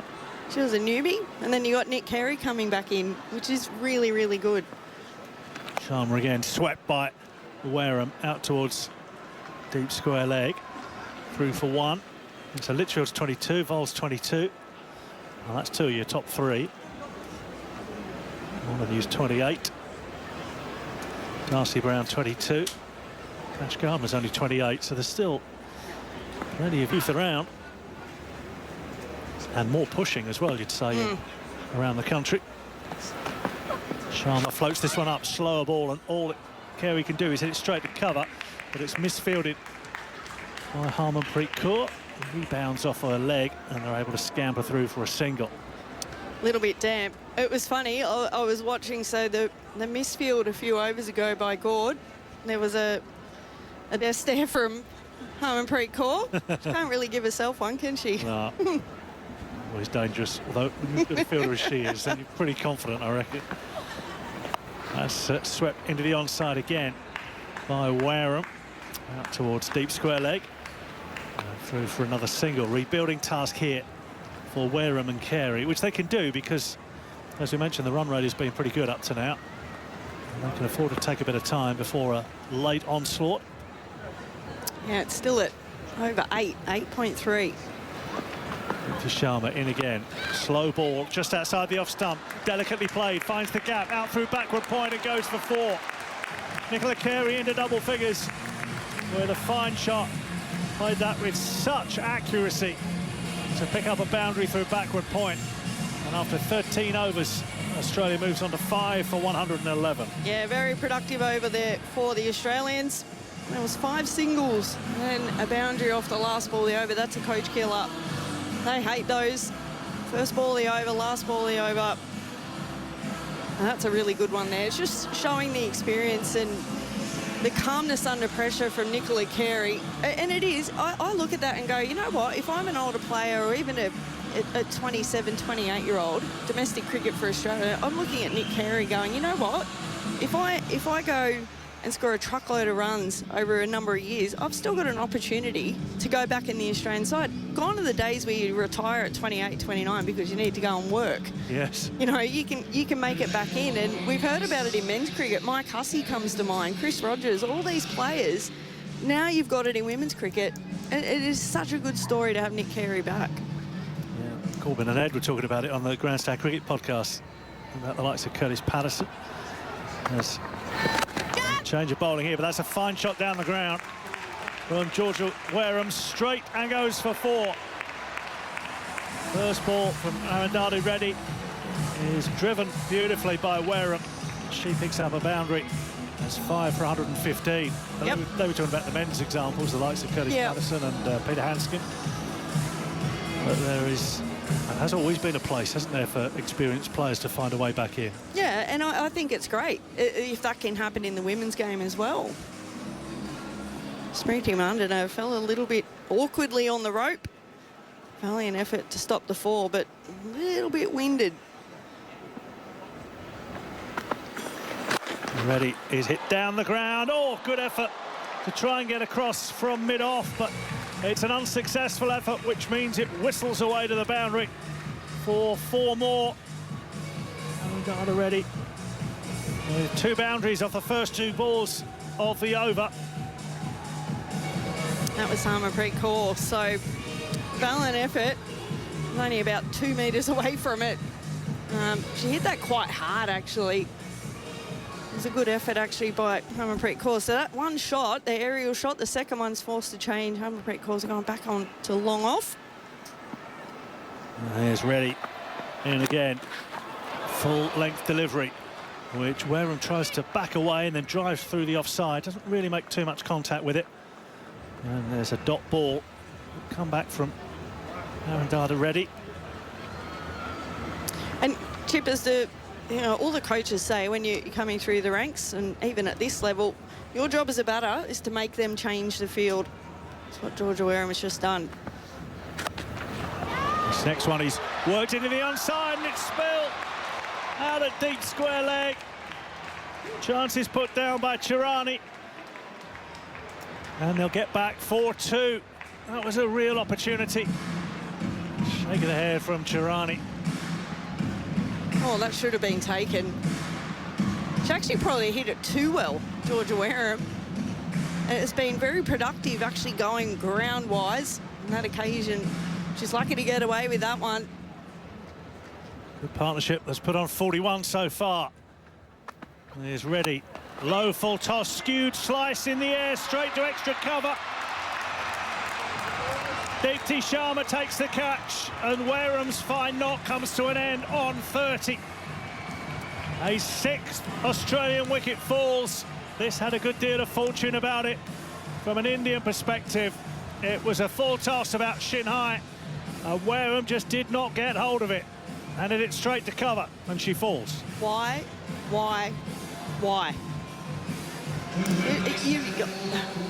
You know what? I'm outraged. What is going on? What are you outraged by? Well, she's 30 off 19. They've hit 2 boundaries on the first 2 balls of the over, and then she's just got away with not getting caught, and then she's tried to go the aerial route and got out. They just didn't need to do that. Even if it was a dot ball, they could not afford to lose another wicket, and that's what's happened. So Anneveld Sutherland comes out to the middle. Still got plenty of time left to bat. One ball left in the 14th over, but yeah, they were just looking good, weren't they? Nicola Carey building a partnership, Georgia Wareham's doing a job. Then she's out. So Anneveld Sutherland, announced earlier as the Belinda Clark Award winner for the 2nd consecutive year. is about to face up to Arundhati Reddy, who has 3 wickets and has some fall. Oh, no, she's put it down. Oh, no. A leading edge that went back at waist height and was so straightforward. And Reddy puts it down. The ball hits the turf. How big a moment in the match is that? Sutherland dropped first ball after 14 overs. Australia 6 for 121.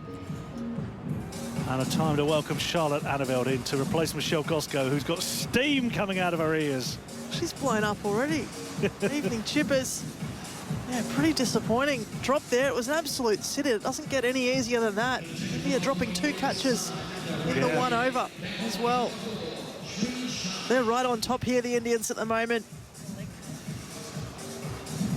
Catches do not get more straightforward than that. Sharani is going to switch around here. She bowled earlier from the Paddington end. She's going to bowl from the Randwick end. Kim Cotton just waiting for the TV go-ahead. And the over will begin. Sharani into Nicola Carey, who's on 12. Tries the reverse lap. Hits it straight to Thakur at backward point. No run. 6 for 121. Could very easily have been 7 with Sutherland back in the hutch. And Sharani left arm over the wicket. Bowls! Carey. She's backing away, Nicola Carey, trying to hit through the offside.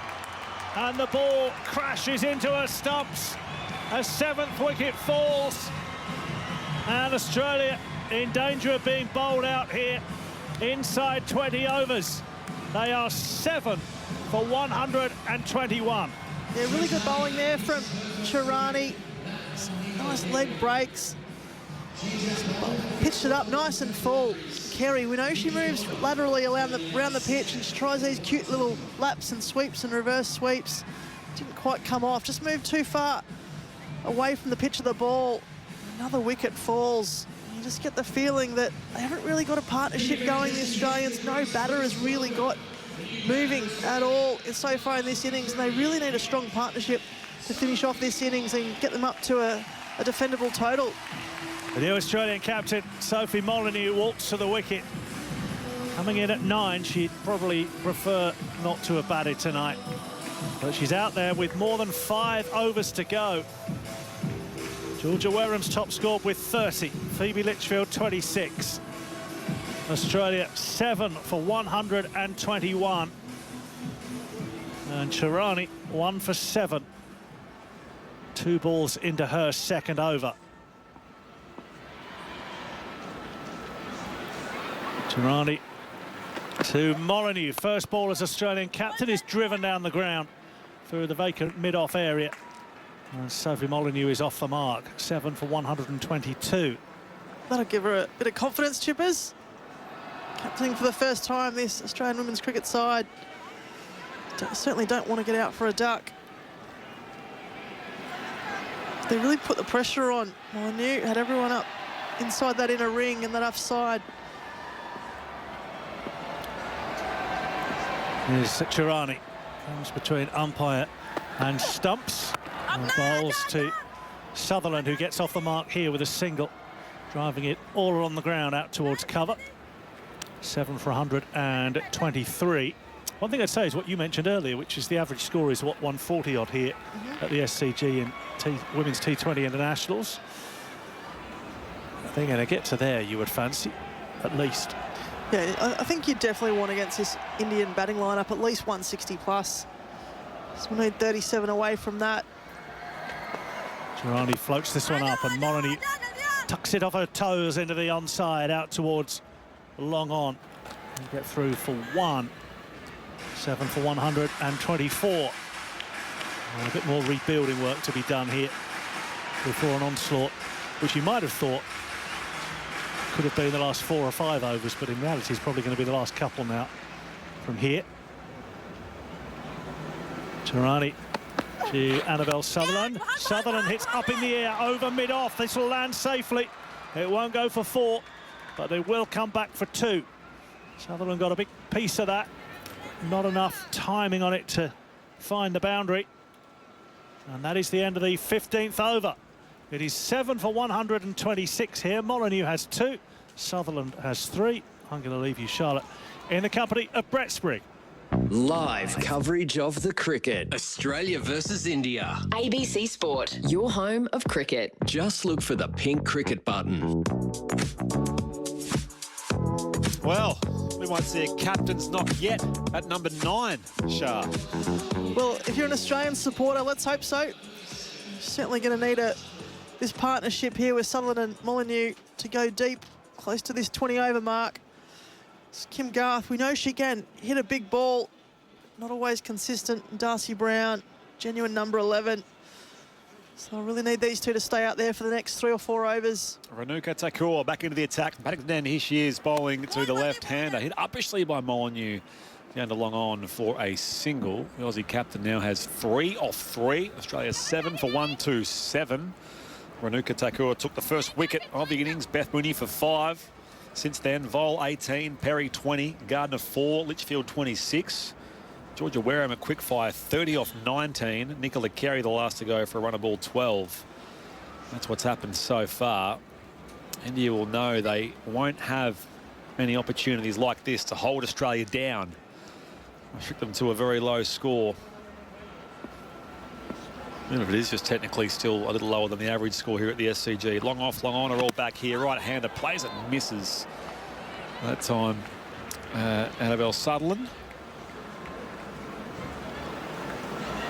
And this start here from India, they really want to finish off this innings in a positive way, keeping Australia to as low a total as possible, and then go out there and bat and try and get over the line, and that will really set this series up for a blockbuster.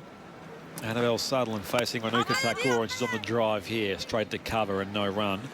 We'll point out, Anneveld Sutherland's last innings was 134 of 112 balls against SA for Victoria, against a full-strength South Australian bowling attack. So that had Megan Shute, Darcy Brown, Talia McGrath, Gemma Barsby, Amanda Jade Wellington, of course, a leg spinner.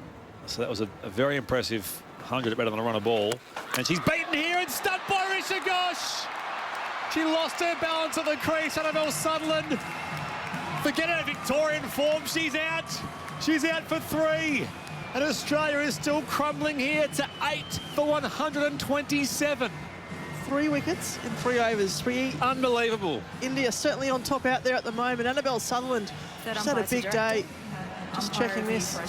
That is pure glove work, though, from Risha Ghosh as well. Sutherland had lost her balance at the crease. She was long out of her crease. I don't know how close she got to getting back there, but I think she knows she's gone. She's 3/4 of the way off the ground. Clean take from Risha Ghosh, and even though she gets her toe down, it is still some distance from that crease, and she is out stumped. That is just superb glove work from Risha Ghosh, keeping up to the medium pacer. And Anneveld Sutherland confirms she is out for 3 off 6. Australia 8 for 127 in the 16th over. They just keep losing consistent wickets. They haven't really got any Australian batter going out there at the moment. They certainly haven't had any partnerships. India are well on top here. They're bowling beautifully tonight. They're backing each other. There's lots of movement in the field, lots of talk. It's almost like they're playing at home as well. The amount of, there's probably about 10, 12,000 people in here at the moment at the SCG, but they're all going for India. Yeah, they had the crowd behind them. A second wicket for Ranuka Singh Thakur. There's a tight field on the offside. Long off, long on, deep mid-wicket, as I mentioned earlier, and the deep backward square. Kim Garth in at number 10, still with, what, 4.2 overs left. We started this innings late because of rain, only very slight delay, no overs lost, but they mightn't get there yet in 20 overs. Yeah, in Australia, they're in real danger of getting bowled out. Wouldn't happen too often. Kim Garth, mostly known for her bowling. Here she is, and moves across and plays defensively outside the off stump and no run. Trying to work out how often Darcy Brown's batted. Like, if I have a look at her career stats, she's due in next at number 11. She's played now, where are we? 37 T20s. She's batted 3 times. So she might be due for a 4th. Kim Garth facing Takor, and she plays all around this. Sort of off the closer to the edge of the bat. It trickles down past the bowler. She'll get one as it's parried away down to Arundhati Reddy at long on. So Kim Garth off the mark. Australia 8 for 128 here at the SCG. They're still going to want to get up at 140 plus. If they can get to 160, I'll be very, very happy. Molyneux, she's going to really need a captain's knock to finish off this innings. Having a chat out in the middle. So she'll be looking for those ones and twos. These two will run really well together. Both really agile, fit players, very athletic. Kim Garth, just get the feeling that she just needs to just play her shots. Sri Charani to continue from the Randwick end. Only debuted in both the white ball formats last year, the left arm finger spinner. She'll bowl here around the wicket too. Kim Garth, who's on one. Long on is back here, and she'll get a single to point. Scamper through quickly here. Molyneux took off on striker's end to get there in time. 8 for 129. Reminder, of course, the Men's T20 World Cup. That's via ABC Listen. Look for the white cricket ball button. USA batting first against Namibia. None for 35 after 4 overs there. India v Pakistan tonight. That's after midnight, 12:30 a.m. Eastern Daylight Time. Always a feature of any ICC tournament. Fired it up here at the feet of Molyneux from Charani, and Molyneux takes one to mid-wicket. The Aussie captain with 4 to her name, 8 for 130. Yeah, it looks like these two are just going to look to rotate the strike, single off each ball. Just give it another maybe 2 or 3 overs before they look to go big in that last over. These two are the last of the recognised batters. And yet, as Kim Garth faces Sri Charani and just pushes this back to the bowler. I mentioned what a different player Sophie Molyneux is in T20s. She's more really a bowler. We know she can bat. She bats high for the Renegades and, of course, leads that team. But she averages only 6.4 with the blade in T20s. Highest score of 18 from only 11 innings, despite being the World Cup winner. This edge goes up towards the short fine footer, and it's taken. Kim Garth trying to tug it away behind square. Big top edge, and Charani has her second wicket. Australia lose their 9th at 130 in just the 17th over. Well, again, just another easy wicket. Didn't really quite get a hold of that one. Just line of that ball going down that leg side. Garth didn't get a hold of it. Easy catch there for Takor. Another wicket falls. 4 wickets in 4 overs. India are definitely on top here. The back end of this Australian innings. Kim Garth out for 2 off just 5 balls faced, as you mentioned, caught by Renuka Takor at short fine, and Sri Charani picks up her second wicket. So that collapse continues here for the Aussies. They were, well, they haven't really got going at any stage, but when Georgia Wareham was out, they were 5 for 121, then 6 for 121. So they've now lost, those 4 wickets for 9 runs. Those wickets of Wareham, Carey, Sutherland, and now Garth. And here is Darcy Brown batting for just the 4th time in international T20s. And her job is just to get off strike, get Soph Molyneux up on strike. Darcy Brown waits for Sri Charani, and she digs out a full ball here, back to the bowler, and no run. She's batting like someone who, or looks like someone at least who only batted 4 times in her career in T20s. Darcy Brown, more renowned for her express pace bowling, which will have a big task to defend this low score at the SCG. Upish again on the bounce, and the bowler almost grabs it with one hand. Sri Charani, that does complete her 3rd over. A successful spell so far, 2 for 14. Australia still has 18 balls left to face. They are 9 for 130. Can they get to the finish line? Oh, can they get to a score that they'll feel comfortable that they can defend as well? Spriggy, 3 overs to go. It's a big task. Darcy Brown's got a big task ahead of her. Just needs to stay out there, but also continue to tick the runs over. Needs to look at getting a run, get up that other end, get Soph on strike, and Soph just needs to look for those 2s and those 4 balls. Really try and manipulate the fields. And just keep these runs ticking over for Australia. She's got to get going here in a somewhat cautious fashion, Sophie Molyneux, if that makes sense. Got to stay out there. Otherwise, she and the Aussie bowlers will have their work cut out for them. Arundhati Reddy, 3 wickets so far tonight, bowling her 4th over from Paddington. Here she goes to Molyneux, and she cuts straight to backward point, no run. Arundhati Reddy removed Perry for 20, Litchfield 26, and Wareham for 30. They're 3 top scorers. All the wickets of hers. Arundhati Reddy.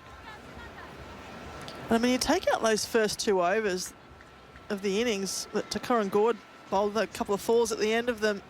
They've been really clinical tonight, Indian bowlers. Reddy into Molyneux. She advances, goes down the ground towards long on. This might be a catch taken. No, just shy. And it'll just be 1 run there as well.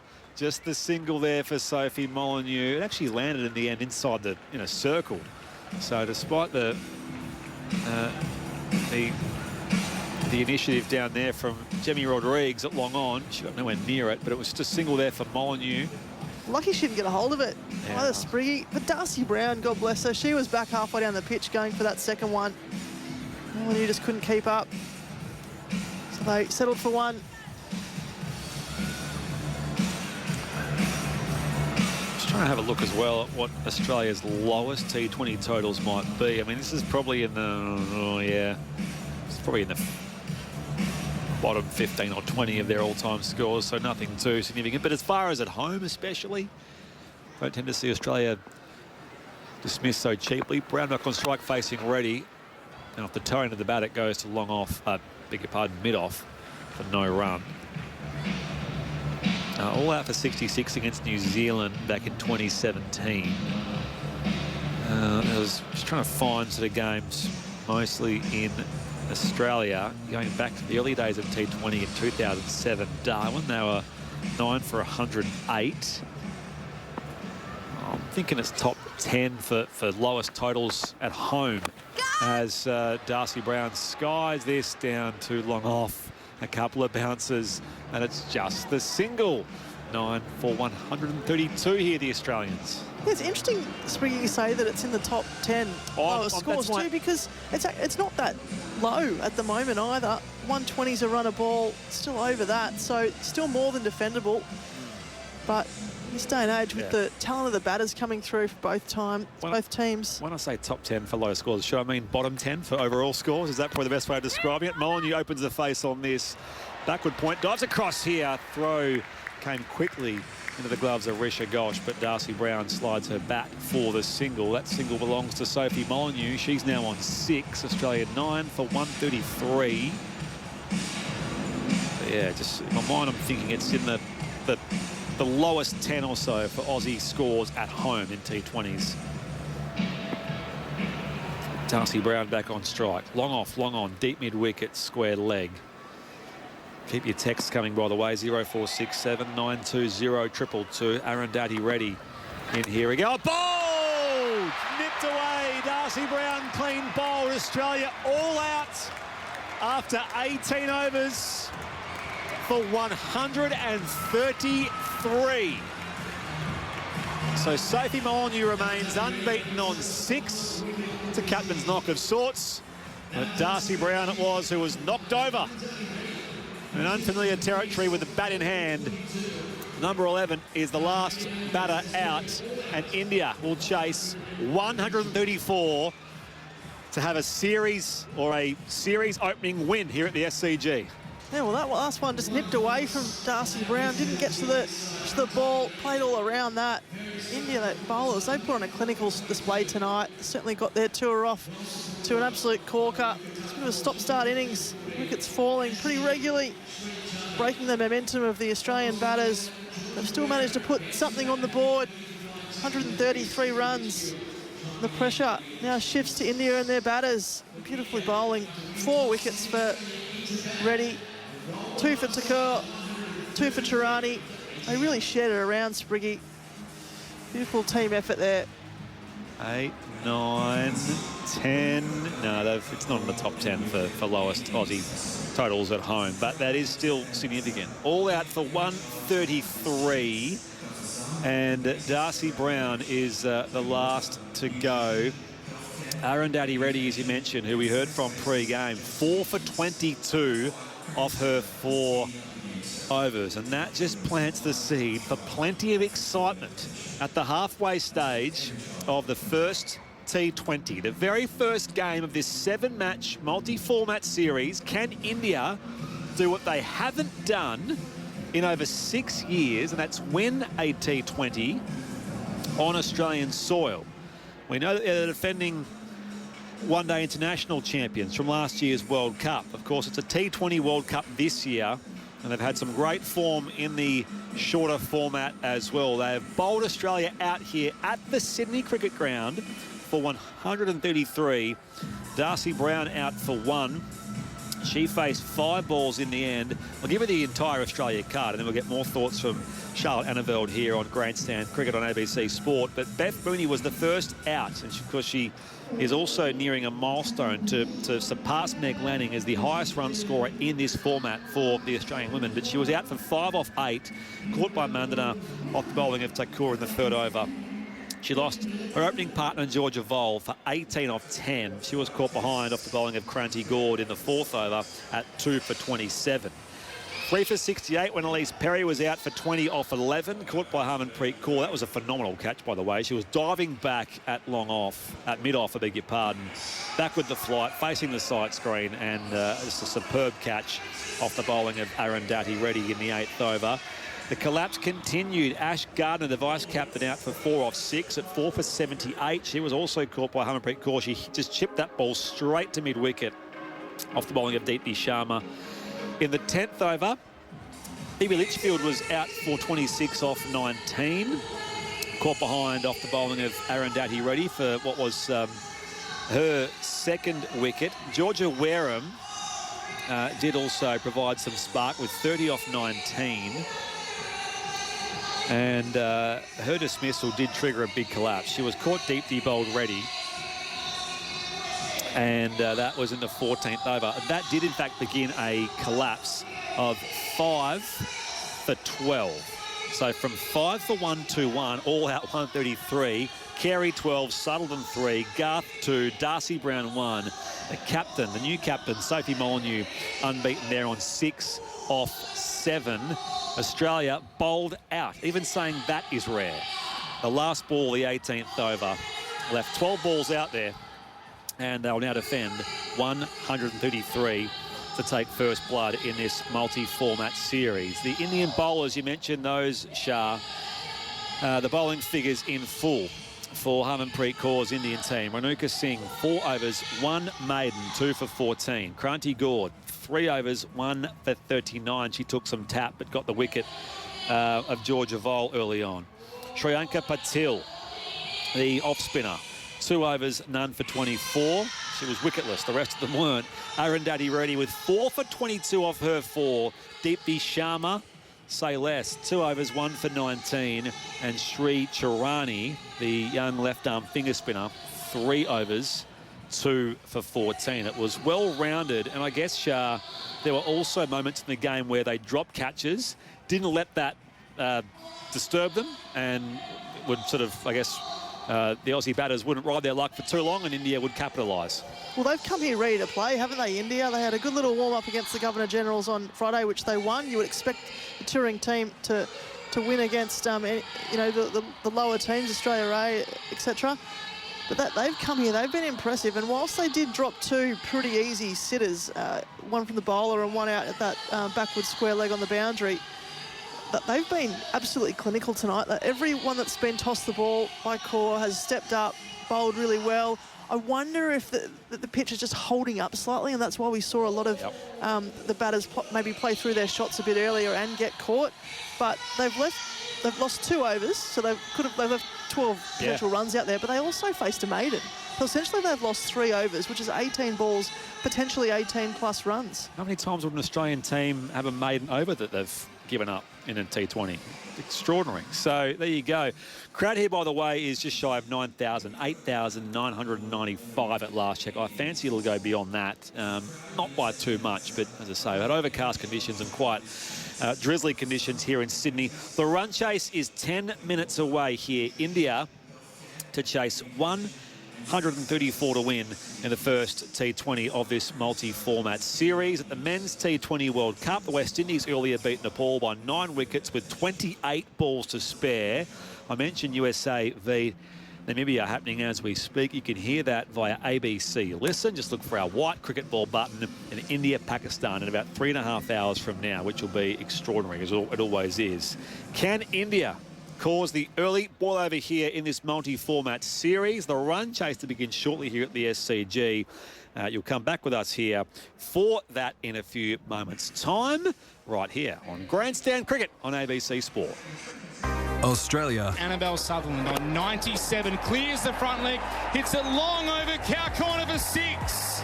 A star continuing to rise. Versus India. Tucked away off the pads, very fine. Mandana gets one, comes back for the second, and that'll be 3 figures for the Indian champ. Australia versus India. 3 T20s, 3 one-dayers, and a test match to see who can claim supremacy. Every ball live on ABC Listen. Just look for the pink cricket button. Hi, I'm Leon Ford. Join me with Celia Pacquola in our brand new series, Dog Park. It's a shame we can't be more like them, isn't it? I'm happy with a handshake. Dog Park. Stream all the episodes now on ABC iView. ABC Sports coverage of women's international cricket. Australia versus India. To the ball goes big. Down the ground, over long on. Chases on for Shafali Verma. No, she won't get there. And the first boundary of the innings goes Georgia Vohl's way. Fine shot down the ground, over mid-on. Target into Vohl, pulled into the onside. That'll probably go for 4 as well. Out towards the Bill O'Reilly stand. Successive boundaries to end the opening over for Georgia Vohl and for Australia. Short outside the off stump, cracked away, backward a point. Out towards the boundary, will it go for 4? It will. Another boundary for Georgia Vohl. Mooney faces up, and that's hit up in the air. Sliced by Mooney, straight to cover. Gone. Catch is taken. Smithy Mandana takes the catch, and Beth Mooney falls for 5. And again, hit powerfully straight down the ground. That made a crunch as it came off the bat. 2 bounces and over the rope for 4. And dead straight from Georgia Vohl. That is a fine, fine shot. Into Vohl again. Oh, that's outside the off stump. Tries to guide it down through third, but gets a little edge. There's a delayed, subdued appeal from India before Phil Gillespie's finger goes up. A little outside edge from Georgia Vohl, and she falls for 18. That's hit away in the air, but safe. It's drilled by Elise Perry at head height through covers for 4. Perry faces Patil, and she just clobbers this over the bowler's head. The outstretched arm got nowhere near it in the end, and it's a straight drive for 4. So back-to-back boundaries to finish off Patil's first over. Litchfield now attempts the ramp, and this again travels down towards that vacant part of the ground in front of the sight screen for 4. So she matches the feats of Perry. The young left-hander Litchfield. This is another short ball outside the off stump, pulled away by Litchfield. Work to do for the mid-wicket fielder, and she slides and won't get there. So 4 boundaries in the over, 3 straight for Phoebe Litchfield. Perry 20 off 10, facing Arundhati. Ready? And she goes a lofted drive here, mid-off running back. Great catch, back on the flight from the skipper. Harmanpreet Kaur facing the sight screen, had the lunge and leap, stick out both hands, and she removes the very dangerous Australian legend Elise Perry. Going back on strike, hits this straight to mid-wicket, and she's out. A much simpler task this time for Harmanpreet Kaur. Didn't have to move. That was catching practice. Into Litchfield, and she skies this up in the air. Simple catch here for the keeper, Risha Ghosh. Well, again, it was a pretty straightforward thing. Just back of a length from Arundhati Reddy. She was in the pull shot early, Litchfield. It went up in the air. The keeper takes it. Make it 5 for 80, Michelle Goszko. Oh, my word. That was a nothing shot from Phoebe Litchfield. Change of bowling here, but that's a fine shot down the ground from Georgia Wareham, straight and goes for 4. First ball from Arundhati Reddy is driven beautifully by Wareham. She picks up a boundary. Reddy is hit down the ground. Oh, good effort to try and get across from mid-off, but it's an unsuccessful effort, which means it whistles away to the boundary for 4 more. Here's Reddy. Low full toss, skewed slice in the air, straight to extra cover. Deepti Sharma takes the catch, and Wareham's fine knock comes to an end on 30. A 6th Australian wicket falls. This had a good deal of fortune about it. From an Indian perspective, it was a full toss about shin high, and Wareham just did not get hold of it and hit it straight to cover, and she falls. Why? Sharani over the wicket. Bowls! Carey. She's backing away, Nicola Carey, trying to hit through the offside. And the ball crashes into her stumps. A 7th wicket falls. And Australia in danger of being bowled out here inside 20 overs. They are 7 for 121. And she's beaten here and stunned by Risha Ghosh. She lost her balance on the crease. Anneveld Sutherland. Forget her Victorian form. She's out. She's out for 3. And Australia is still crumbling here to 8 for 127.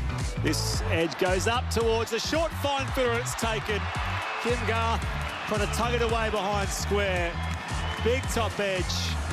And Chirani has her 2nd wicket. Australia lose their 9th at 130 in just the 17th over. Arundhati Reddy in here we go. Bowl! Nipped away. Darcy Brown clean bowl. Australia all out after 18 overs for 133. ABC Sports coverage of women's international cricket. Australia versus India. On your radio, ABC Sport Digital Radio. And ABC Listen. So India excellent with the ball. Can they complete the job with the bat? What you would say is it is not job done from their point of view. And Australia still, with the bowling they have and the fielding prowess they also have, they are still very much in this game. We are just awaiting the players here at the SCG.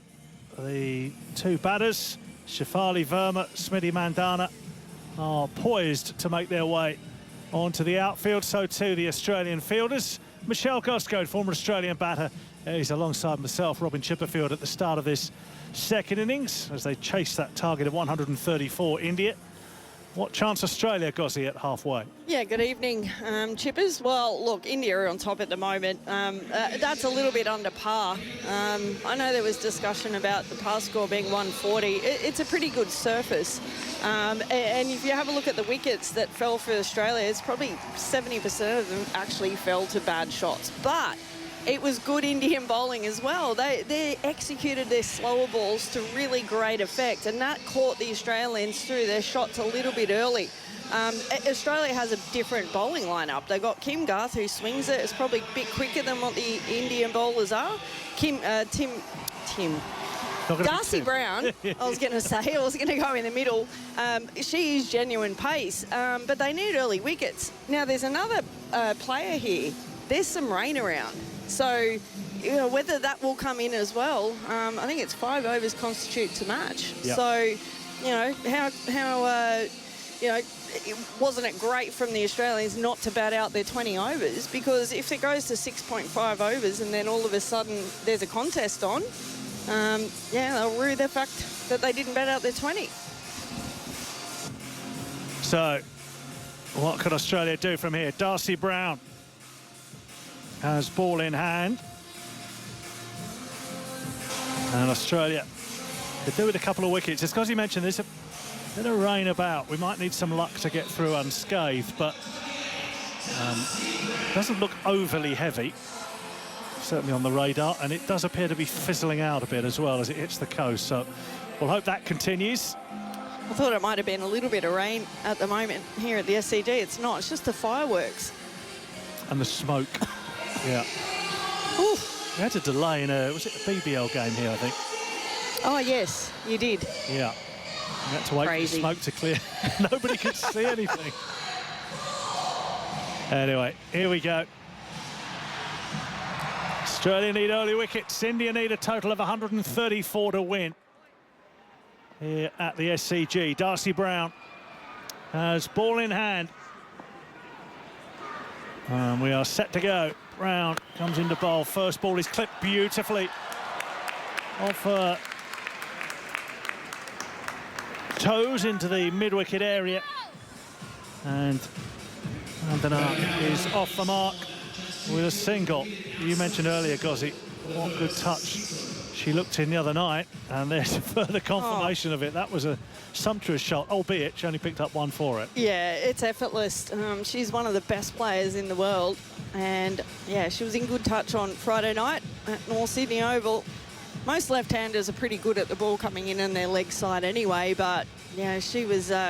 It wasn't even really a big swing of the bat. It was just crisply hit, and timing is impeccable. Shivali Verma on strike now. She can be destructive as well. Covers come in a little bit tighter.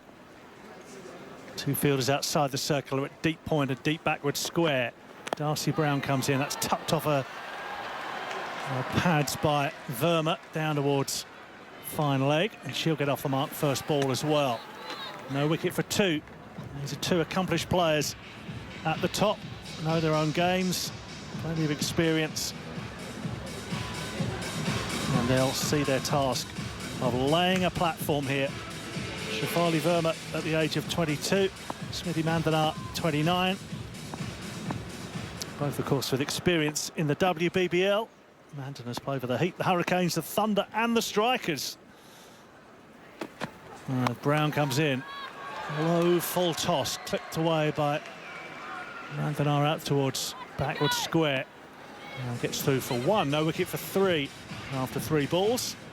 I think it's actually a good mix to have Mandana, the left-hander, out there with Shefali Verma, the right-hander, but even just the temperament of Mandana, passing that on to Shefali Verma, because when she came on the international scene, she was all crash bang and sort of didn't have that middle ground in her batting. She's maturing. Brown in again to Verma, who's on the back foot and guiding it out through point, and we'll pick up another single. Intelligent start here from these two. Two apiece. Mandana and Verma. No wicket for four with four singles. And they only need, what is it, just past 6 runs per over, so there is no scoreboard pressure. She's a superstar. She's almost, Mandana's almost got as many social media followers as you. Here's next one. He's pulled into the onside, wide of Perry, out towards the mid-wicket boundary. It's going to slow up after that earlier rain. Mandana gets through for two. No wicket for six. And the crowd enjoying this. Good Indian contingent amongst the crowd. Just a lazy 15 million she has. Me or her? You. Oh no, she's got 2 million, you know. She did, I think it was just over a year ago, she had just over 2 million. Crazy. It's just exploded cricket in the country. Million. Wow. Female cricket. There's a good delivery from Brown outside the off stump. It's Mandana for the first time in the innings, and the first over is complete. 6 on the board, India. No wicket for 6. Only chasing 134. They need a further 128 at just more than 6 and over. Yeah, it wasn't a bad over, actually, from Darcy Brown. Just good batting from India. But again, there's no scoreboard pressure at the moment. Scored off every ball bar that last one. Kim Garth with ball in hand. She was expensive on Friday night. In a couple of overs. Missed out with a bat here, but yeah, she needs an early wicket. There's Phoebe Litchfield sitting in at first slip to Shefali Verma, who's on strike, and Kim Garth will generally grab the ball away from the right-hander. She has been working on the ball that comes back in, so whether we see that tonight, I'm not too sure, but Shefali Verma will certainly go hard at the ball here. And in fact, there's two, just having a look here, it's like a short third almost. Yeah. 2 backward points. Litchfield's in at slip, and then as you say, there's a kind of a backward point in Ash Gardner, and then as you say, a short third in as well. Two fielders out, deep backward square and cover sweep. Kim Garth in to bowl from the Randwick end of the ground. Good one to start with. Outside the off stump, through it goes to Beth Mooney. And there's no run. And already Verma was on the move there. Just lost his shape completely. The right leg went outside the leg stump. Actually probably lucky she didn't make contact with the ball. It would have probably just gone to Phoebe Litchfield or Beth Mooney with the gloves on here tonight. Here's Garth again into Verma. Slashes away over extra cover for 6. What a start from her. Garth with the delivery, full pitched outside the off stump, and she has timed that magnificently for 6 out towards the Brewongle stand. It kept going and going and going, and it cleared the rope. Well, she held her shape beautifully there. That back leg did not go behind leg stump. She's whacked it away for 6. Straight into the swinging arc of Shivali Verma. How does she respond here, Kim Garth? There's Garth into Verma, who's right behind it, dead straight from Garth. And played up towards mid-on, and there's no run. No wicket for 12, India, midway through the second over. And, you know, this is what I reckon is good for Shivali Verma. She's got Mandana, who's so experienced, so composed under pressure, sitting at the other end. And then when that first one, she's tried to whack that out of the SCG and got nowhere near it. And then Mandana just has a little word to her. And then next one, she crunches away for 6. Under pressure here, the Australians. Maybe Litchfield's come out of slip. She's gone a short, fine leg inside the circle. Ringfield in that inner ring as Garth bowls, and Verma is forward, punching it out to Wareham out at deep cover, and they get through for 1. That's 6 though. It kind of, as she hit it, I thought, oh, she's just skied it up in the air to maybe reach the ring. It will be a chance for somebody, but it just kept going and going and going and going. Yeah, yeah, and that's Shivali Verma. I remember, you know, she was came on the scene, exploded on the scene, and that's how she ended up with the Sixers contract. But it was almost like it came too early for her, and then she felt like, okay, well, I've got to try and smash every single ball for 6. And that was to her downfall. And she had a pretty miserable season, actually, here in Sydney. And got dropped from the Indian side and had to work really tough work to get back into the Indian side. And she's certainly here on this tour. Oh, dangerous weapon for India. 30 matches here for the Sixers in 21-22. Now, Mandana is on strike to Garth. Worked off her hip into the onside, and there's no run. She'll be back, Shivali Verma. And once she figures out sort of, you know, the tempo of her innings, the way she should go about it. So many of these Indian players have played in the WBBL, haven't they? Rodrigues and Verma, as you mentioned, Mandana. Amarpreet Kaur. Amarpreet Kaur, Visha Ghosh, Deepthi Sharma, keep going and going. Which is why playing in Australia, you know, it's not as scary as a proposition it would have been maybe 15 years ago. They have played here, got experience. Garth is changing the field here. She's dropping mid-wicket out onto the rope out at deep mid-wicket, which means deep cover has to come up inside the circle. Well, we might have been trying to... Oh, they're delaying the game a little bit as well, making sure they get the field right. No protection out on the offside. As Garth bowls to Mandana, flicks it away, uppish but safe. Out towards Gardner. Right on, Ash. And as you'll have heard from Mooney, the throw comes right over the top of the stumps. And 1 off that final delivery. And no wicket for 14 after 2 overs. Worth reminding you, Australia got off to a bit of a flyer. They were no wicket for 20 after 2. They did, and then they lost. What was it? What was your stat? 5 for 12. They lost at the end. Yeah, that's crazy. But it was really good bowling, and you know what? I got to hand it to India. They didn't drop the bundle, did they? You know, they could have, and possibly in the past maybe it would have happened, but they've just come here with enthusiasm and belief. They back themselves, they back their teammates. And certainly, you know, after that 50-over World Cup win, I know this is T20, it's all white ball format cricket. Yep. Coming here chock full of confidence. Not continence. Not continence. No. That's me. That is not what they want. No one wants that. Here's Brown with a second over. And the ball to Mandana. That just comes back in towards her a little bit. It tucks her up and plays it out on the offside. Wareham fields at point. And there's no run. Yeah, it'll be interesting here, like for the Australians, if hopefully the rain stays away. You can just feel it. You can just smell the rain a little bit. It is around. It's not too far away. Because you think that, you know, the spinners are going to have something to play if we can continue on. It's wide outside the off stump and given us a wide. I feel Gillespie, our umpire. A wicket for 14. The rain is pretty slow moving, but it's coming in off the coast. Yeah. To the east, but it seems to be fizzling out a bit, which has given me a bit more hope. Oh. But it is slow moving. My little notification said it was about 17 minutes away, but... Okay. 13 minutes. There's Brown. Again, wide outside the off stump, and again signalled as a wide by the umpire.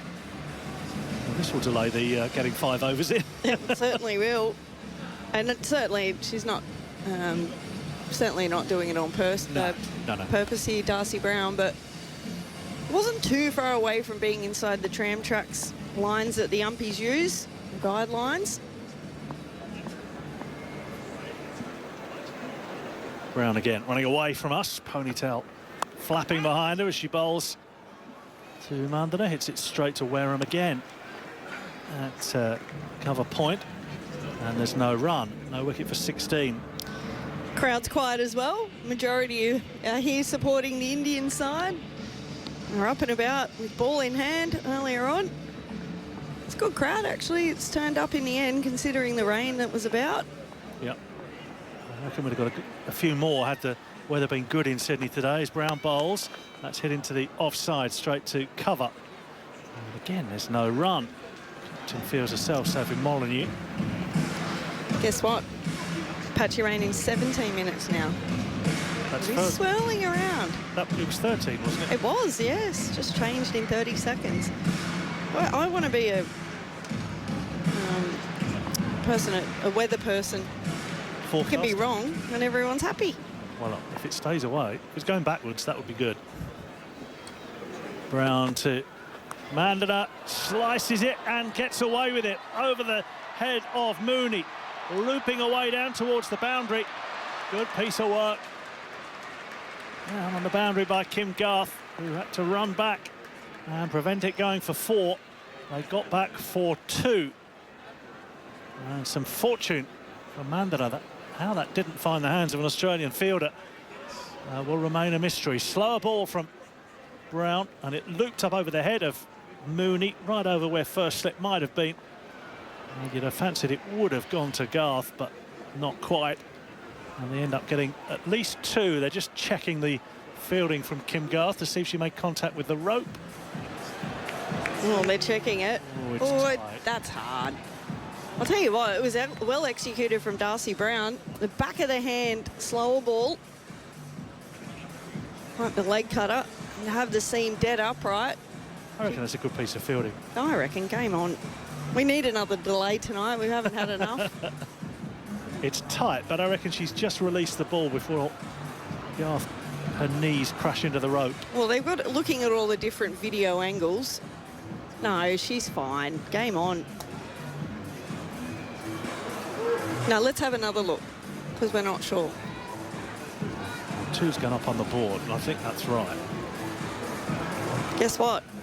It's 2. Yeah. Oh, dearie me. I think it's letter writing time. Well, we've had texts about that. Come to those in a moment. No wicket for 18 here.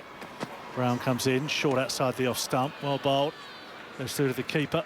Paul in Wollongong says, hide the paper and the writing instruments. Gosney wants to write another letter. Yes, that's right, Paul. Strongly worded one. I just think we shoot ourselves in the foot, don't we? As a cricket game. sometimes. We're just like, there's been games that we've commentated together and you go, okay, we haven't played all morning, but let's have our lunch break. Yeah. On for 20 minutes. It's time for lunch. Oh. Here's Brown into Mandana. Slower ball. This might be the way to go. And Mandana tried to hit it away into the onside. Comes off the toe end of the bat. And a dot ball to finish the third over. No wicket for 18. Australia in the game here. They were 1 for 22 at the same stage. And India, no wicket for 18. She really pulled her shoulder out there, Mandana. She swung so hard through that ball. Well bowled again from Darcy Brown. She's worked really hard on those. I know probably a season ago, maybe 2 seasons ago, she was working on those slower balls and they weren't coming out right, but yeah, she's worked really hard on them, and that last 2 balls of that over needed to be dot balls, and they were. Nicola Carey to be introduced to the attack for Australia in the 4th over. Well, from the Randwick end of the ground. Mooney's up to the stumps. Carey, of course, leading the comeback in a sense, having batted earlier. Now she's going to have a bowl. Women's Domestic Player of the Year, who turned down that CA contract in 2023 to play more games for Tassie. Comes into bowl. Let's pull the way first up from Shefali Verma out towards deep backward square. And they'll get through for 1. No wicket for 19. It's a little bit of a slower ball from Nicola Carey as well. She's a skiddy bowler. She can get it up to about 110. But on that occasion, it was sort of that 93 sort of mark. But I think you're right. The blueprint was there, right? That previous over, the last 2 deliveries. Mandana on strike. 6 overs of power play, of course, as Carey is into the left-hander. That's wide outside the off-stump and signalled as a wide by Kim Cotton. More texts on the SMS. 0467 920 222. Brett in Kingsgrove says Elise Perry very animated and fired up. Took full control of the team huddle before the team started warm-ups. Molyneux still unpadding. As Carey into Mandana, who drops this out into the offside. To Ash Gardner, there's no run there. No wicket for 20. Lulu in Yagoon is harsh. Says Australian women are playing like a B team tonight. Uh-oh, guess what? The rain's coming. Oh, it is. Yeah, Patchy rain. Patchy rain is falling here at the SCG. Here's Carey in. Worked into the onside, out towards deep mid-wicket. Wareham's got a chase on and gets there. And actually keeps him down to 1. That is good. So no wicket for 21. The important thing is we've had 3.5 overs. So as it stands, we do not have a fixture. Yeah, I don't think that. I'm not quite sure they played like a B team. They played like a nervous team. Yeah. That's not what played they together played for like. a while. Mm. Carey in, hit away, up in the air, out towards mid-wicket. Has she got enough of it? Certainly has. Shefali Verma hits her second 6. This time over mid-wicket. And a bit like the first, it just kept going and going. This time off Nick Carey. And India moves on to no wicket for 27. That is a shot. That was straight into the wheelhouse. The slower ball again from Nick Carey. Underneath and crunched away by Verma. Carey in again down the leg side, wide. And the rain appears to have stopped as much as it started. Patchy. Patchy is the word. What a shot that was. Yeah. When she holds her shape, Verma, like, she can be so destructive.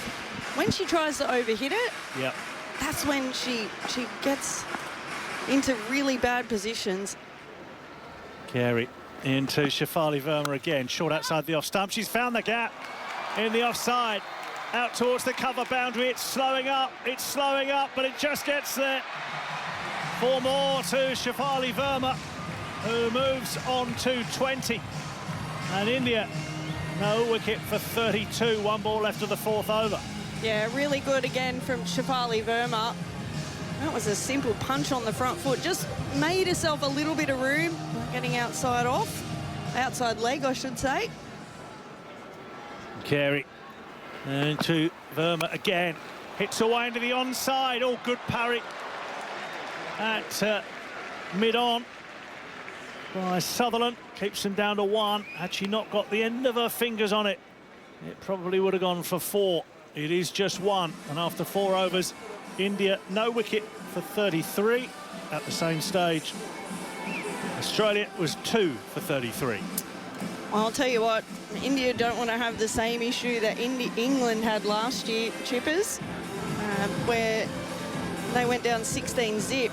They are trying to make a statement here, the SCG India. They certainly did it with the ball in hand. And now they're doing it with the bat. And the Aussies are under the pump. Pro-Indian crowd here at the SCG, up and about, certainly enjoying this. Sophie Molyneux decides that if you want a job doing, better do it yourself. I feel a bit sorry for her, to be honest. It's been a tough initiation, yeah. hasn't it? She's bringing herself on the bowl here. This is the 5th over. And the rain that had stopped has started again. Oh, it's patchy. It is definitely patchy rain. You may have a career as a weather forecaster. Someone will be happy somewhere. Get it wrong. There's Molyneux then to bowl the 5th over to Verma. Hooks it away into the onside, underneath it, out on the boundary. And the catch is taken by Georgia Wareham. That's a key breakthrough. Molyneux, as captain, gets a wicket first ball. Verma pulling into the onside, but pulling it straight to Wareham, who takes the catch in front of the ladies' pavilion at the SCG. And India are 1 for 33. Oh, that's a really good stat, isn't it, for Sophie Molyneux? First ball as Australian skipper in T20 cricket. She takes a wicket, and it's the big wicket of Shafali Verma. Sophie Molyneux is not the biggest turner of the ball as in world cricket. She's more a skiddy sort of bowler. And on that occasion, she just followed Shafali Verma, who got way outside the leg stump. And it wasn't an easy catch in the deep, was it? Just with the rain around and the patchy rain, which is just getting a little bit heavier. But they needed that there, the Australians. So that brings Jemima Rodrigues to the crease. As it popped in the pitch a little bit, I just watched the replay as well. So just a little bit of moisture getting into the surface. India is ahead on DLS. The rain is, well, I think you describe it as patchy, but it is it is not heavy. What would you call it? Mizzle? Yeah. Or drizzle? Mizzle. It's a kind of mizzly evening. I don't think it's enough to force them off at the moment. I'd hope not. No. I think it might be a bit like this for a while, and then it'll stop, and then you get a bit more like this. So let's keep them out there as long as possible. Molyneux to bowl to Rodrigues. Short outside the off stump, first ball, and she's helped herself to that. Cuts it backward a square. There might have been a slight finger on it at backward point, but it doesn't matter. It's still going for 4. She's off the mark first ball with a boundary. Oh, the crowd was certainly happy with that one. Again, they're up and about. Flags flying. She is an absolute superstar of this Indian side, both on and off field. They absolutely adore her. She's a special cricketer as well. Made 100, of course, against Australia in that one-day semi-final last year in the World Cup, and she's going to pick up a single here out to Georgia Vol at mid-off, just wide of Vol, which enabled them to get through for 1. Briggs played football, basketball, hockey at the national level as well. Oh, these people that are good at everything. As well as cricket, of course. Played a bit of that. Played some WBBL for Brisbane Heat as well before going back home, but yeah, she'll certainly be back in that competition, hopefully next season. Played for the 2 Melbourne teams as well, Renegades and Stars. And she's a future for Indian cricket as well. Had a good crop of youngsters coming through.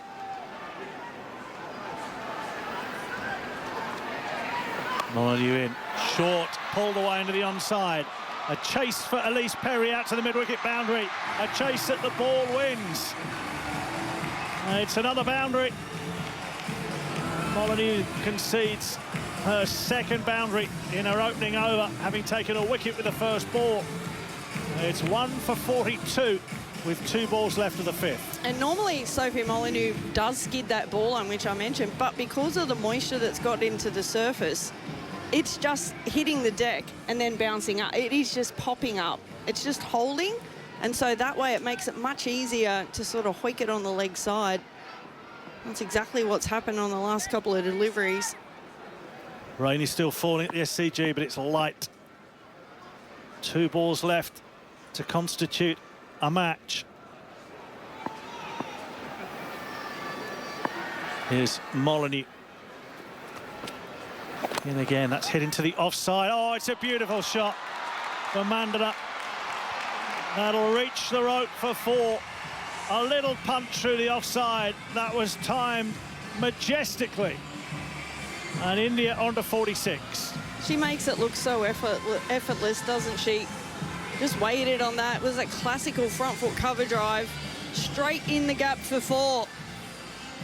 Now that ball's wet, so that's going to make it even harder to grip.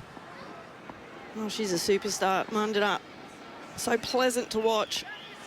13 off the over so far. Molyneux and to Mandana, who hits it back past the bowler, up to mid-off. And that is the end of the over, the end of the 5th over, which means we have a match, despite the rain that is falling here at the SCG. Change of commentary on Grandstand Cricket from ABC Sport. Brett Sprigg on your radio next. This is cricket. Live coverage of Australia versus India. ABC Sport, your home of cricket.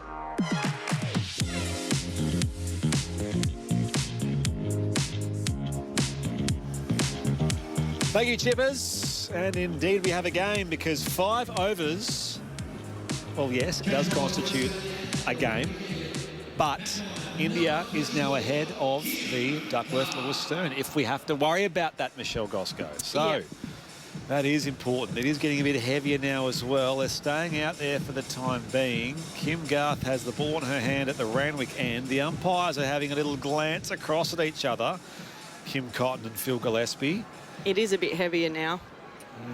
Things are heavy here for Australia. India 1 for 46. In comes Kim Garth, and this is tucked away very fine by Rodrigues, and it was just in the gap nicely, and 4 more. Perry dives across, can't stop it. She placed that absolutely superbly, just wide of short fine leg. Perry coming around from deep backwards square. It's very heavy now. 50 up here for India as they chase this total of 134 to win.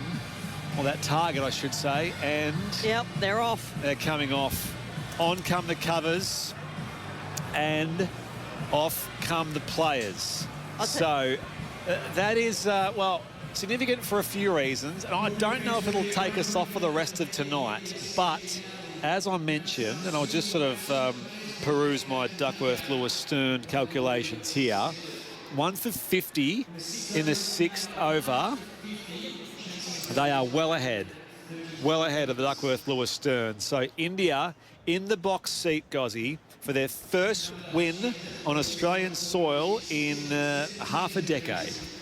Yeah, they are. And do you know what? If we don't go back out and India are awarded the win, they've deserved it. They've been well on top, haven't they, in this match? It was only been little glimpses of Australia being on top, and it was well done from India. And to be honest, they deserve it more than what Australia do. And there is some patchy rain around still, but it's gone a little bit more than a mizzle. It's now a drizzle, and I don't see us going back out. But you never know, and cricket can change very quickly, especially in T20 cricket. And that's the key thing, Michelle Goszko, is can Australia at least find some momentum? Does this maybe halt the Indian momentum they've got with the bat in what is, you know, a fairly manageable run chase?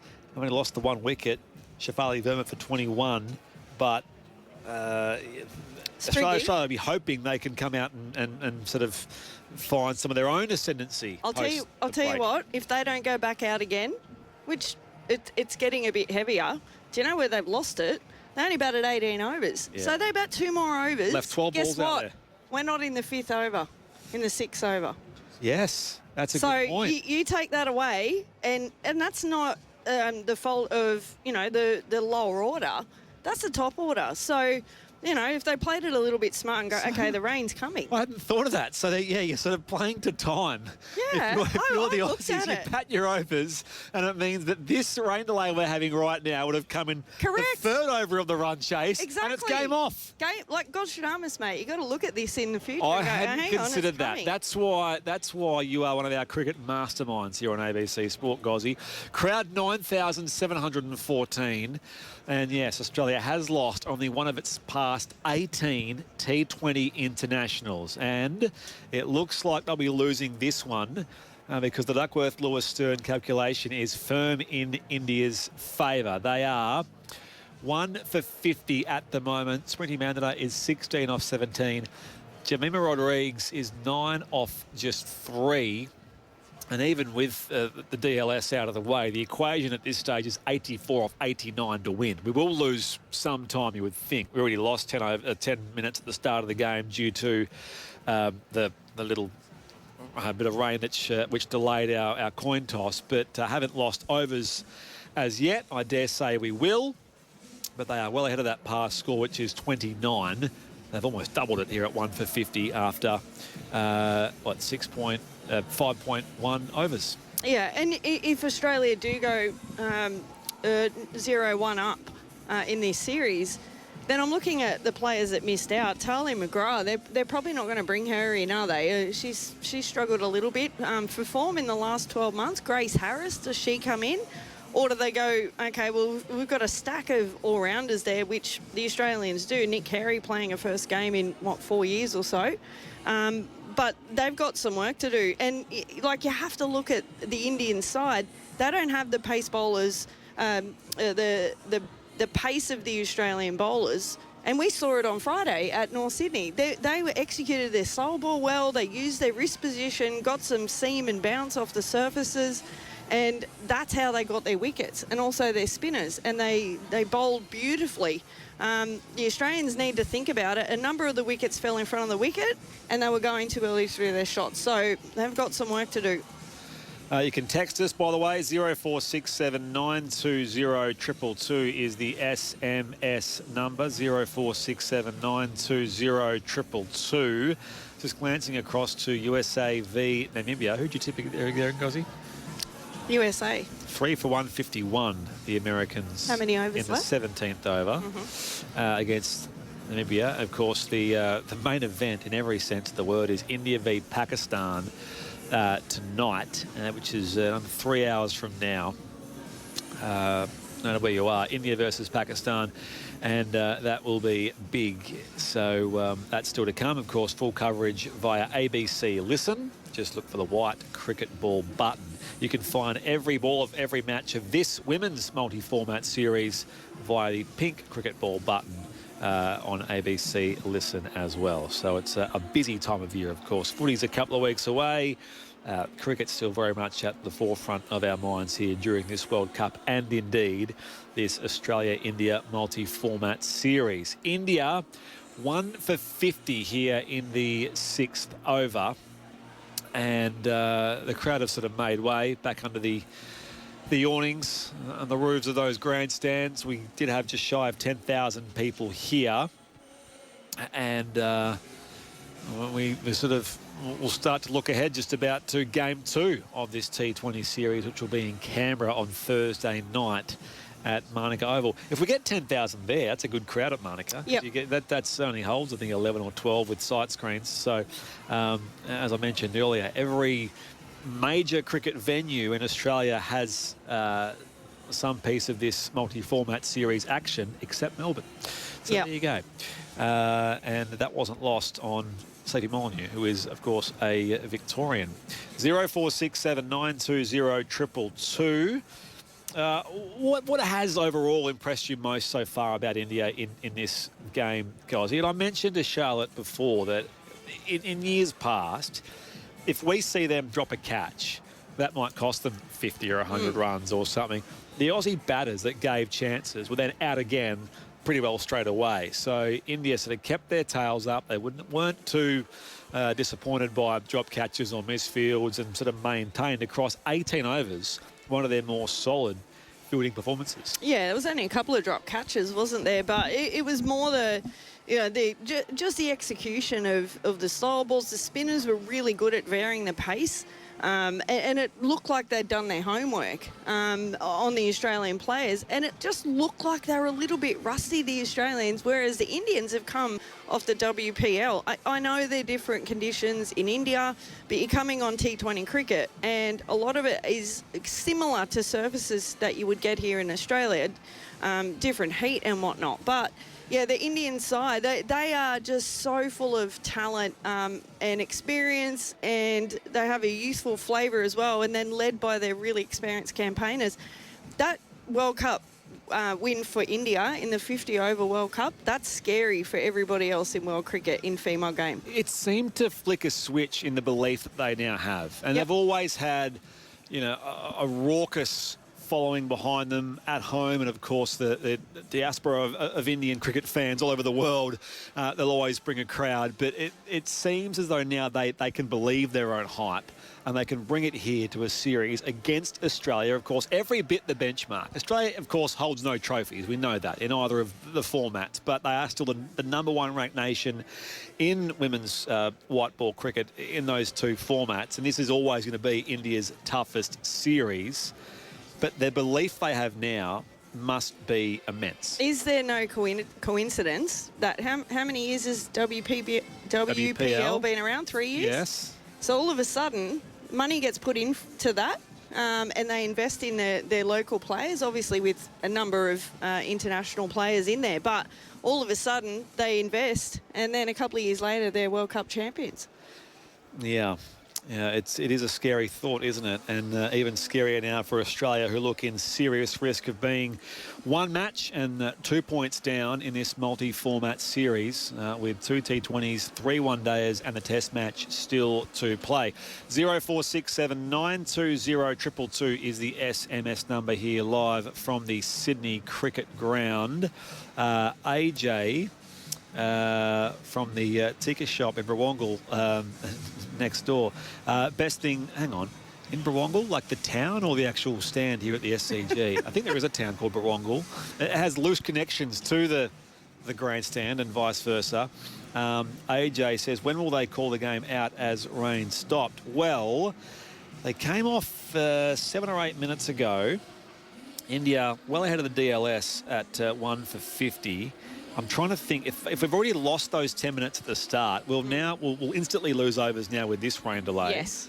And because we're getting towards 10 p.m. local time, I imagine they won't be able to really... Now, what was the innings? They were supposed to be on time to finish the match at 10 past 10. Well, that's not happening. That's 20 minutes from now. So they're already up against it, I dare say. And they can make a judgment pretty early, Gozzy, based on the condition of the ground, the fact that the big cover is still down. There is no ground stuff out there. Yep.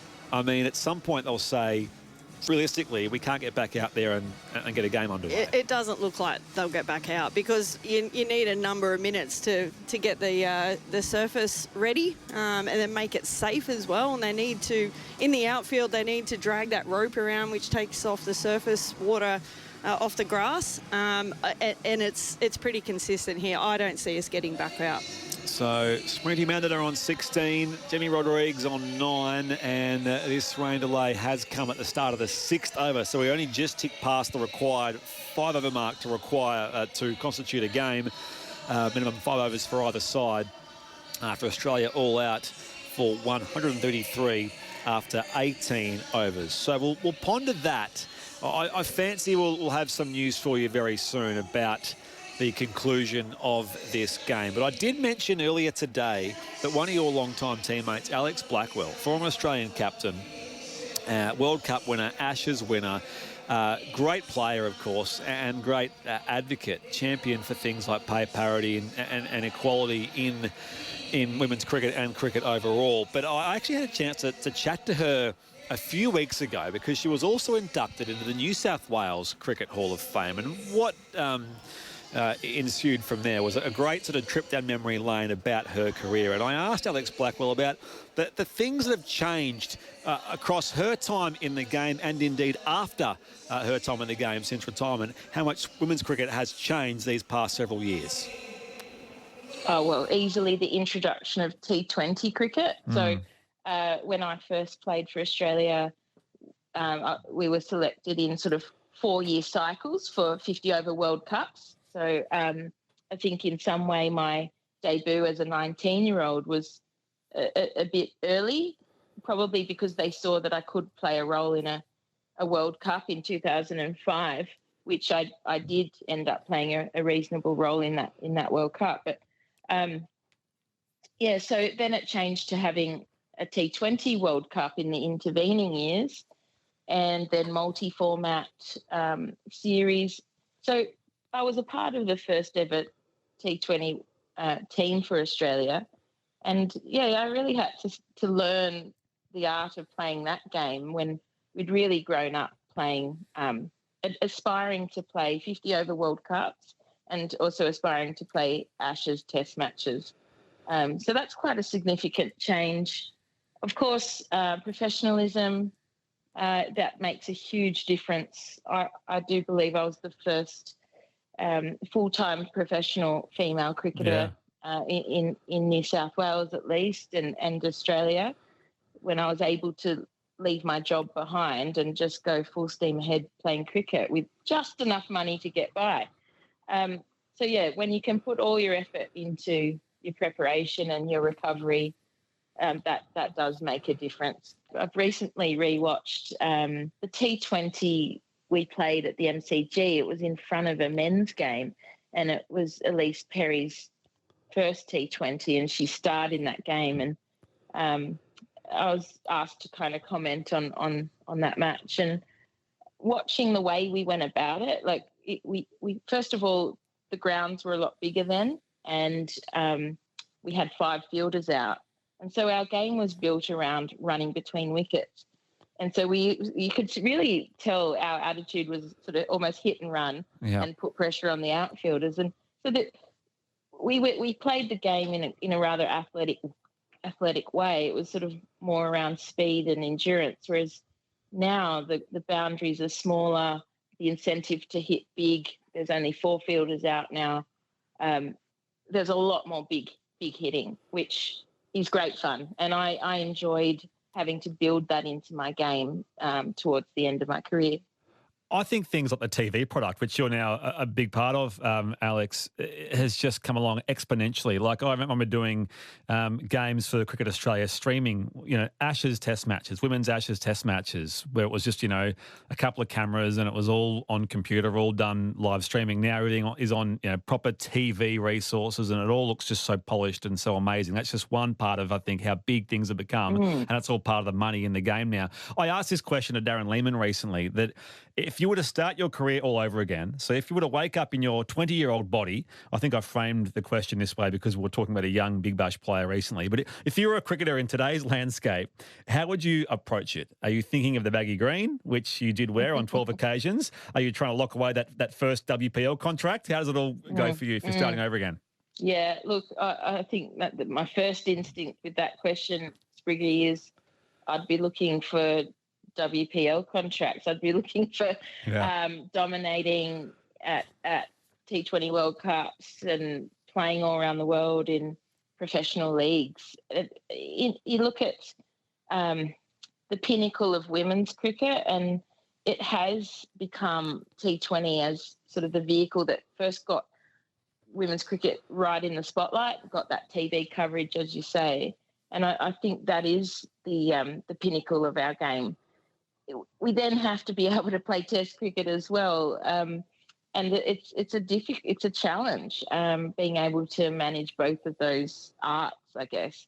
But yeah, I absolutely treasure that opportunity I had to play Test cricket and be a part of the long history. And I would hate to see that disappear. But it used to be that, I mean, I think Christina Matthews is our most capped Test player. Yep. And she played in series that were 5 tests long. My long